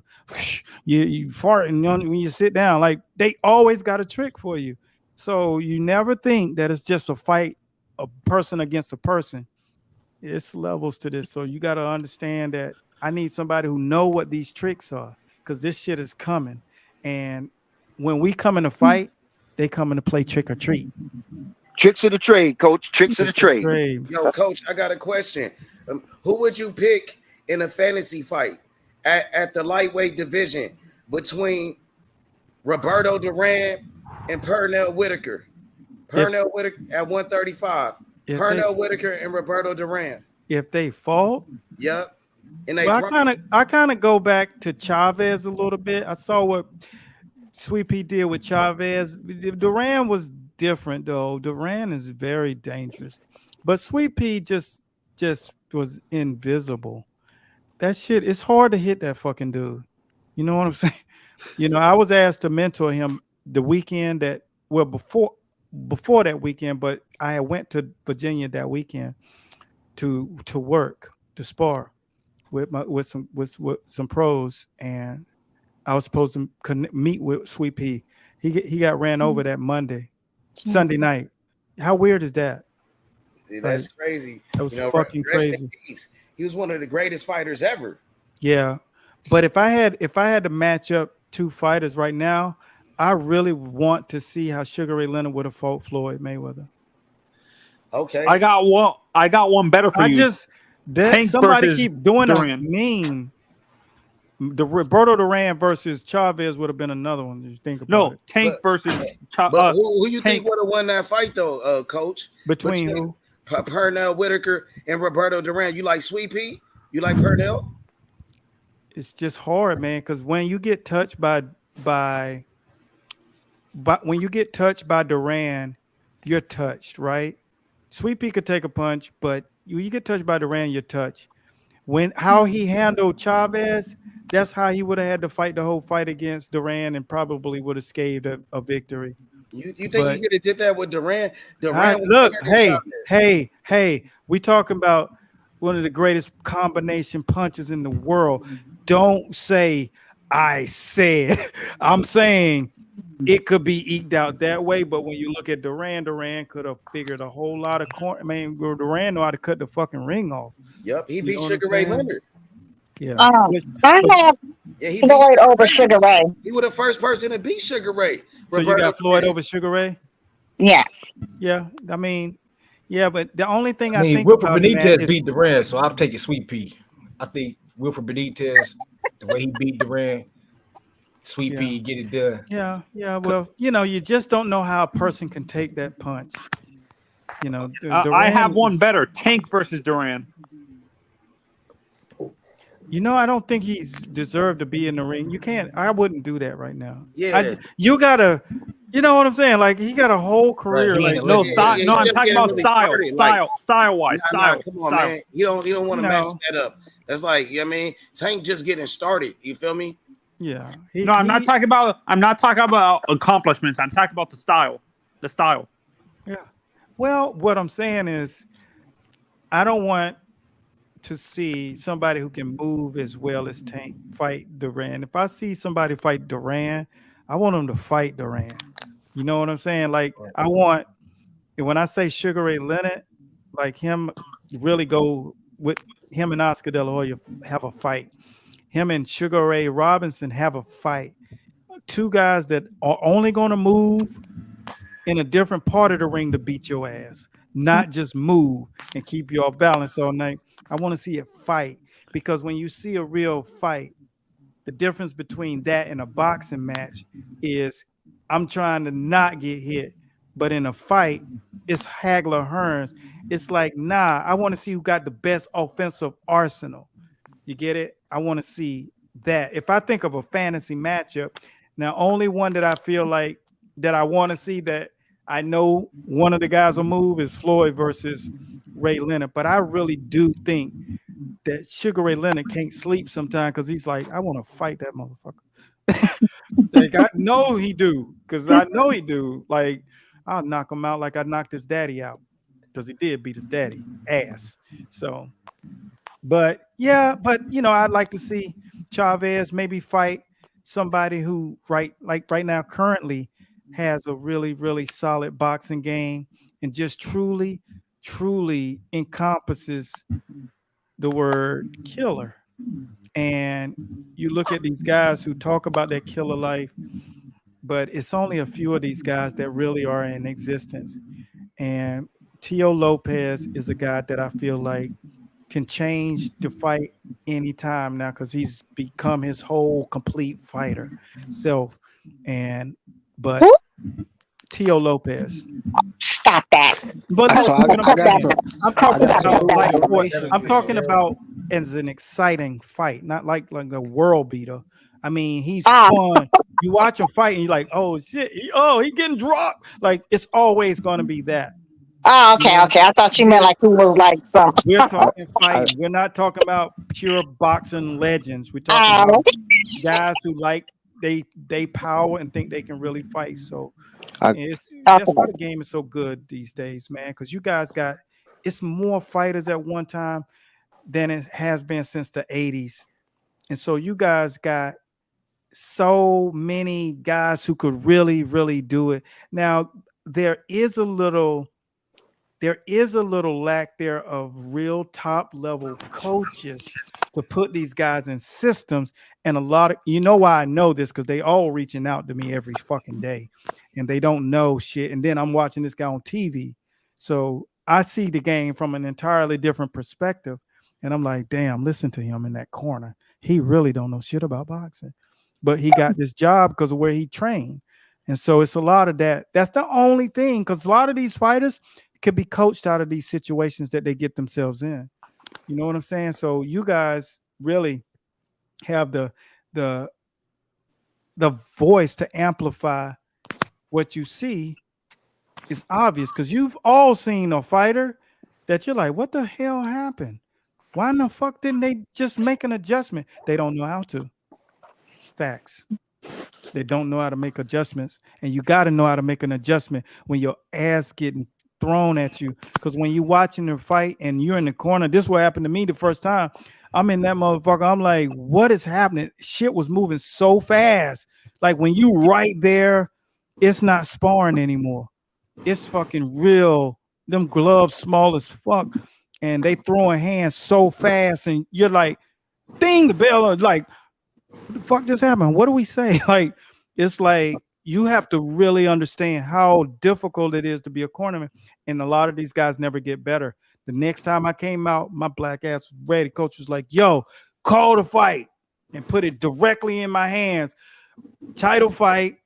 I'm sitting there, and then it's just that thing comes out of me like, motherfucker, you ready for this? Throw the fucking jab. And see, it's not about what you say, it's about how you're able to say it. That's what a lot of coaches don't know, because they say the right things. I'm over here in Miami at this spot, and this kid is telling this fighter, and he was a former world champion himself. I'm not going to say his name because he's probably on this feed because he is on my Instagram. So I know they probably clicked and watching, but he's like, I tell him to do this. I said, yeah. And if you go to Instagram far enough down, you'll see me in the ring with this kid. So I'm talking and I'm saying, yeah, man, but he doesn't understand it the way you're saying it. You got to touch him inside and you got to bring it out of him like his aunt. You know, like my aunt, the first thing she said to me that was cool, she said, you can curse in front of me. I was like 9 years old. She's like, you can go ahead and curse. I was like, you cool. I like you. So you got to know how to be the whisperer at that moment. Because sometimes it's how you come at them that make them shell up deeper. And you don't know that. And I see that happening a lot. And he's saying, I'm telling him the same thing you're telling him. I'm saying, but you're not telling him how I'm telling him. Look, his pants is on when I'm talking to him. When you talking to him, his pants is down. He's embarrassed. He don't have the confidence. When I'm talking to him, he believed that shit. You get it? That's how you got to do when you're dealing with fighters. You don't just have to know what to do. You got to tell them how to do it, and you got to know how to say it.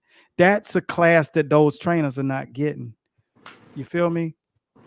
Well, Coach, it was nice meeting you. It's been a pleasure.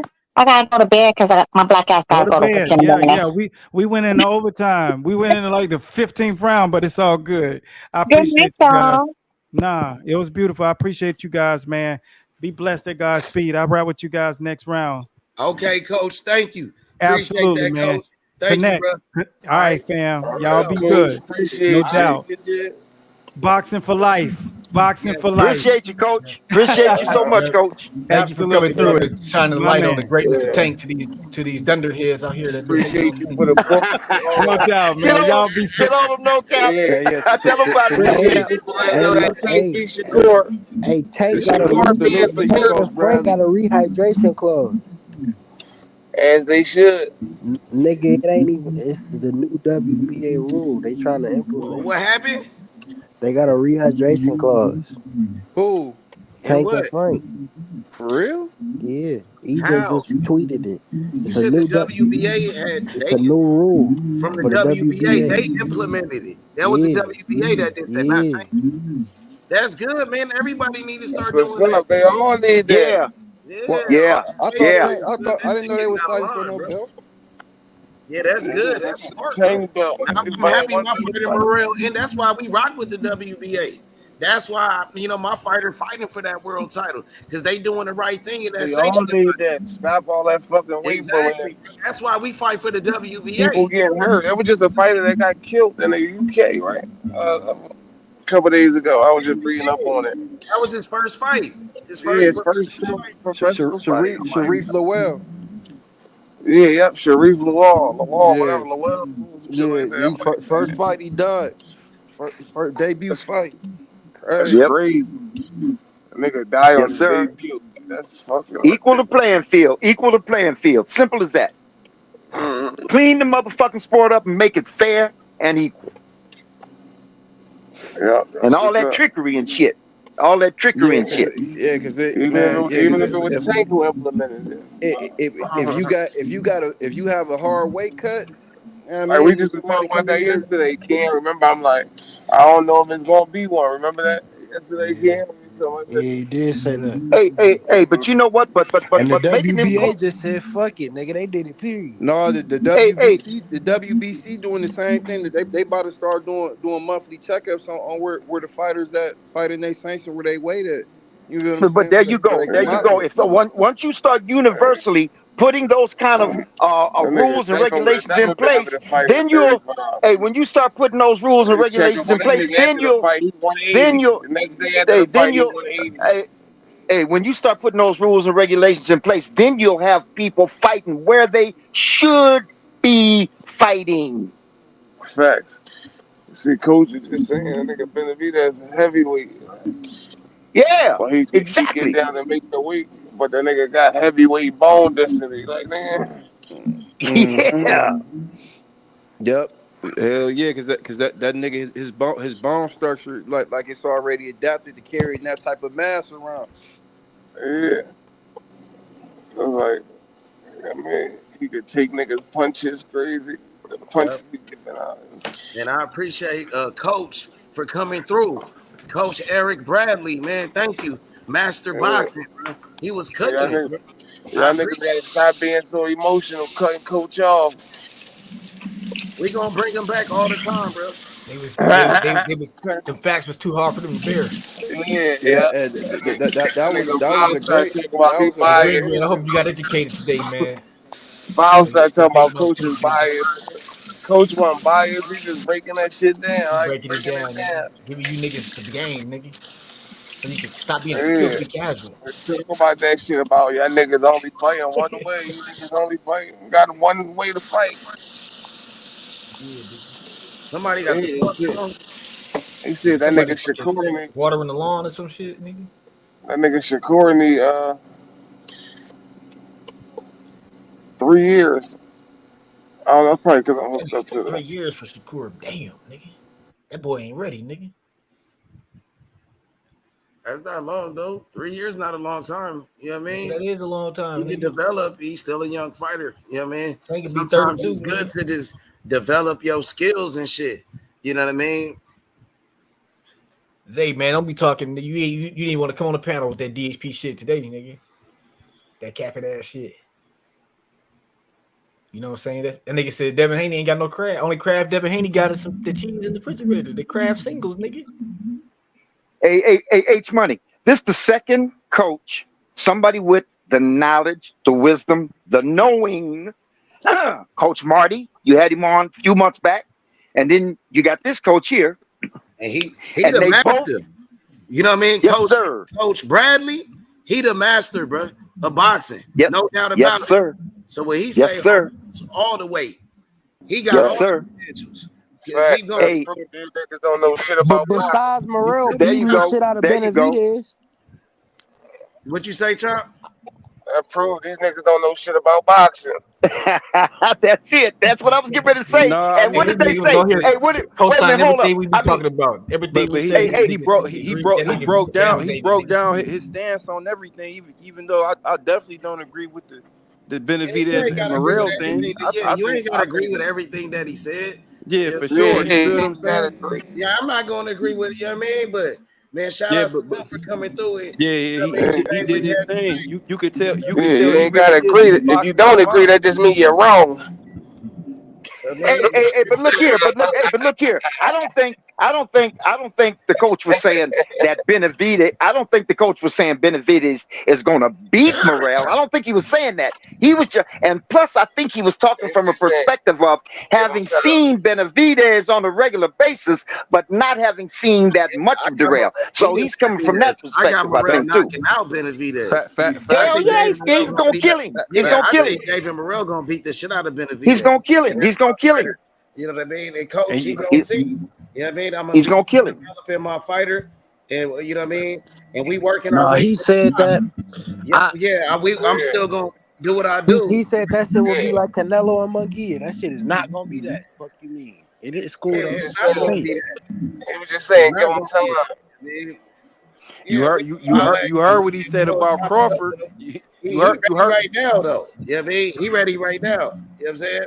You heard what the coach said. You heard what he said about Terrence Crawford. No cap. Yeah, but you know what? But I think what he was saying about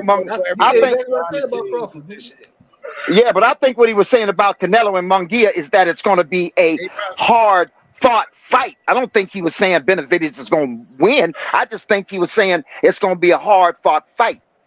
That's all. Oh, it's a great fight for sure. No doubt about it. I got my fighter winning, no doubt. Absolutely, no doubt. Best fighter. That's our fighter, brother. Shit. Yep. Morrell is the motherfucker. Yeah, but what he was saying about, you know what I mean? He said a lot. You know what I mean? So, you know what I mean? I respect what he's saying because he earned his stripes. He paid his dues. You know what I mean? Yep. You know what the fuck he talking about. Facts. So what did y'all think about what he said about Terrence Crawford? He know what he's talking about. He knows exactly what he's talking about. Like, you know what I mean? Crawford that was facts, nigga.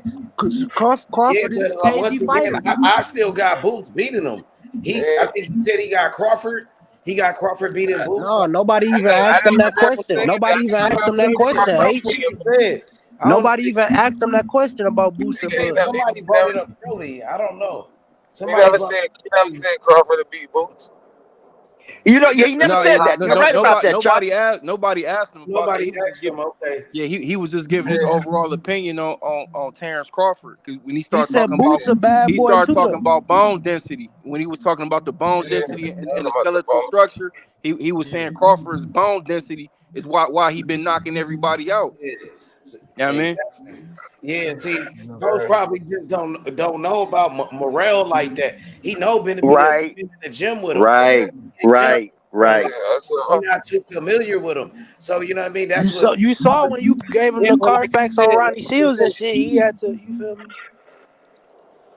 Yeah, that was a great interview though. Elevate your game, nigga. Yeah, like I said, that was a great interview. Yeah, I'm about to get him more familiar with Morrell. Even in Florida, Morrell being Florida, I'm gonna have Morrell hopefully meet up with him, get some work in with him. You know what I'm saying? And that's what we gonna do. You know what I mean? I'm trying to get some work with him. You feel me? Trying to get that book too. But So hey, Vic, like AMG just said, though, that's the big difference in that fight between Benavidez and Morrell and Canelo and Munguia. What was he saying? Right. Morrell don't respect Benavidez, nigga. Right. Munguia respect Canelo. Right. With Right. that shit. Like I said, like you keep bringing up, he said, "Oh, that shit." Like, you know what I'm saying? Like I disagree with that. You feel me? What you mean? I'm saying like you brought up Munguia and Canelo. Like, no, he brought that up. Yeah, but you brought up, you bringing it back up. Like he said that. Like, you know what I'm saying? You brought up that he said that. No, I'm saying that's the key difference. That's all I'm saying. Oh, okay. Munguia had a lot of respect for Canelo. It ain't gonna be like that with Benavidez. Yeah, that's a completely different fight. They two different type of fighters. Like I disagree when he said that. You feel me? Right. Yeah, but I totally agree with him with Tank and Shakur. And I kept, hey, Chop, and I kept asking him. I asked him twice. I kept saying, "Tell me what you think Tank's punch resistance is from your professional analytics." And he never did get around to telling me what he thinks Tank's punch resistance is. That's why I had to take, because then Destiny chimed in. She said, "Yeah, but Tank gets hurt to the body." I say, "Wait, where'd he get hurt to the body?" Hey Vic, he let you know. You just was trying. You wanted like a specific answer about. He just told you, nigga, a dog. He told you, like, you know what I'm saying, Yeah, like he's a dog. I know. And, Yes, sir. He said he walked in that gym in Baltimore. He said it was blood flying in there. He said, that nigga thought he went to the damn hill. He went through a portal hill. He said he like that they were stepping over needles and everything to get to that motherfucker. He said them niggas was in the gutter. That's nasty. That's nasty. That's a real trap. People keep saying like that don't matter when that matters. That matters. Hey, look here. You got to watch your step before you even get to the ring. Yeah, he said he came in there. He said niggas was already straightened up. He said he was a few minutes late. Niggas already was in that bitch getting touched up. Like nigga, they was trying to make it like that don't matter. That matters. But you ain't hear. Hey, but Chop, you ain't hear how he put it together though. You ain't hear how he put it. He like Tank been in that bitch since he was like 7 years old. Hey, my nigga Najee, pull up though. Tap in. Yeah, nigga, pull up. Hey, he was cooking. Hey, Najee, that was my boy. He referenced that nigga. Hey, man, my nigga Coach Bradley. Coach Bradley, man. He gave that He was cooking. Yeah, man. Tap in. That nigga Nas everywhere. That nigga Nas on the shade room and everything. Yeah, he broke up his interview. I got my nigga Nas on the shade room about your interview, he shouted you out, bro. You feel me? He was talking about Tank interview with you. Yeah, man. He was really cooking though, bro. Yeah, that was a great interview, man. You missed it. He was really cooking your boy Shakur, humbly, nigga. Hey, we gonna bring him back though, bro. I ain't even gonna say he was cooking Shakur, nigga, because he gave Shakur the blueprint to beat Tank. I mean, he just gave his perspective from a coach. Nigga, he gave that nigga the best opportunity he gonna get to win, beat that nigga. Fuck you, man. He said it's a win. He says a win to win. It ain't no blueprint. Hey, Najee, we just did Nigga, he did give that nigga a game plan. Coach Bradley, my nigga Master Boxing. Game plan, blueprints, tomato. No, blueprint mean like that's the way you can get to. I'm saying that game plan you gotta execute. If he executed it, what he was saying, what he was saying. Man, he was cooking. He was talking about a lot of shit. You know what I mean? But he's like one of the top coaches. They call him Master Boxing. He been in the game for a minute. Like he was really just breaking shit down. I think I sent you his videos on Instagram.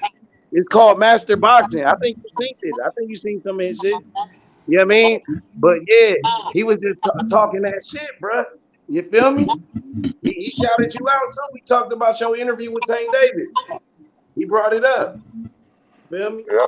Okay, I'm gonna have to check that out. Yeah. I'm gonna have to check that out. Man, yeah, for sure, bro. You got to chop it up with him.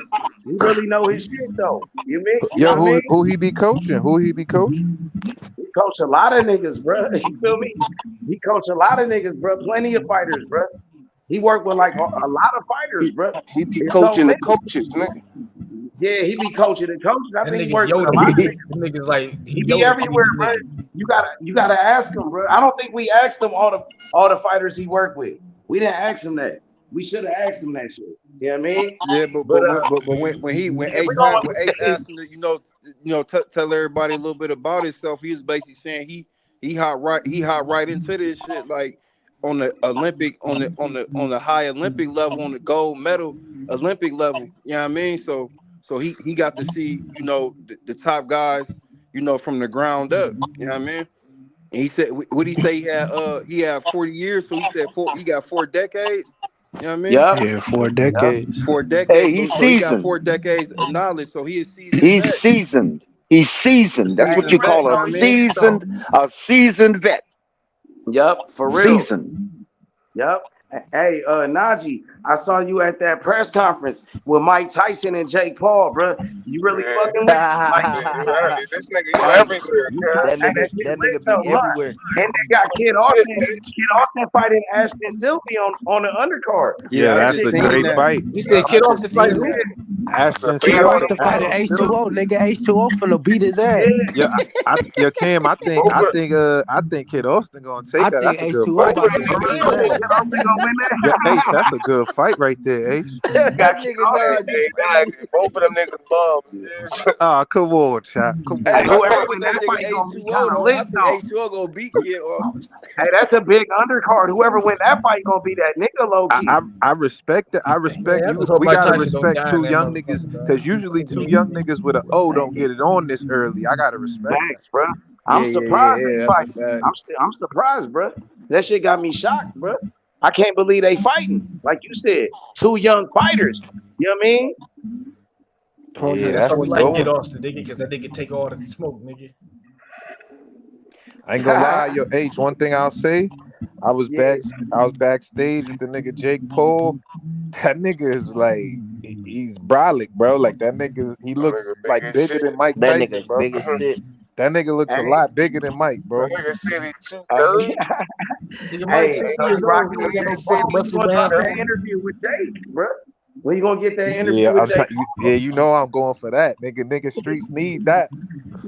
Hey, Oh Jake God, Paul, you rocking with Jake Paul? You rocking with him? You got him? You think he gonna win the fight? I fuck with Jake. A lot of niggas hate Jake Paul, but I fuck with him. I like what he doing for the sport. But it's hard to say. It's like obviously it's Mike, but it's like it's old Mike. I don't really know. I don't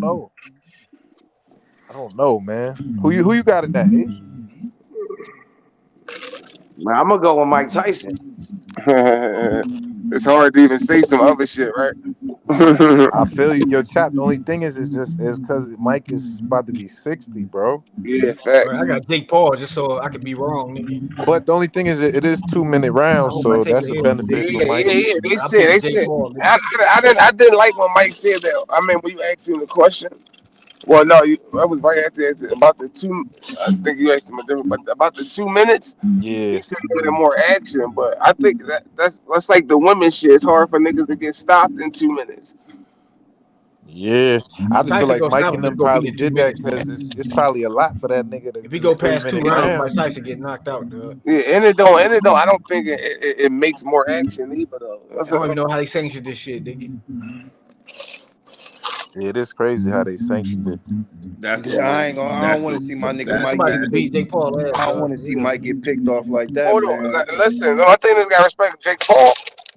He got Netflix in boxing, so this nigga the first nigga to come through with that Netflix. This nigga culture vulture. Yeah, that's nah, bro. He making the sport bigger though. He making the sport bigger though. He a culture vulture. Yeah. How you saying vulture though? How's he vulturing though? He bringing more shit to the sport. Nigga, Mike Tyson called him out, nigga.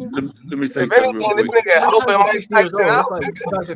That's like John Fury calling out motherfuckers. This nigga about to help back. Mike Tyson called him out to make 100 mil, nigga. This what niggas on Fury fight out to watch, nigga. Yeah, the other thing I feel like you can't say he a vulture. All the stuff the nigga do for USA boxing, all the stuff he doing for women's boxing with Amanda Serrano, he putting in work with the boxing. Amanda Serrano couldn't fight, nigga. He funded everybody their money. He ain't gotta be doing this shit. When has a promoter ever been a good person in boxing, nigga?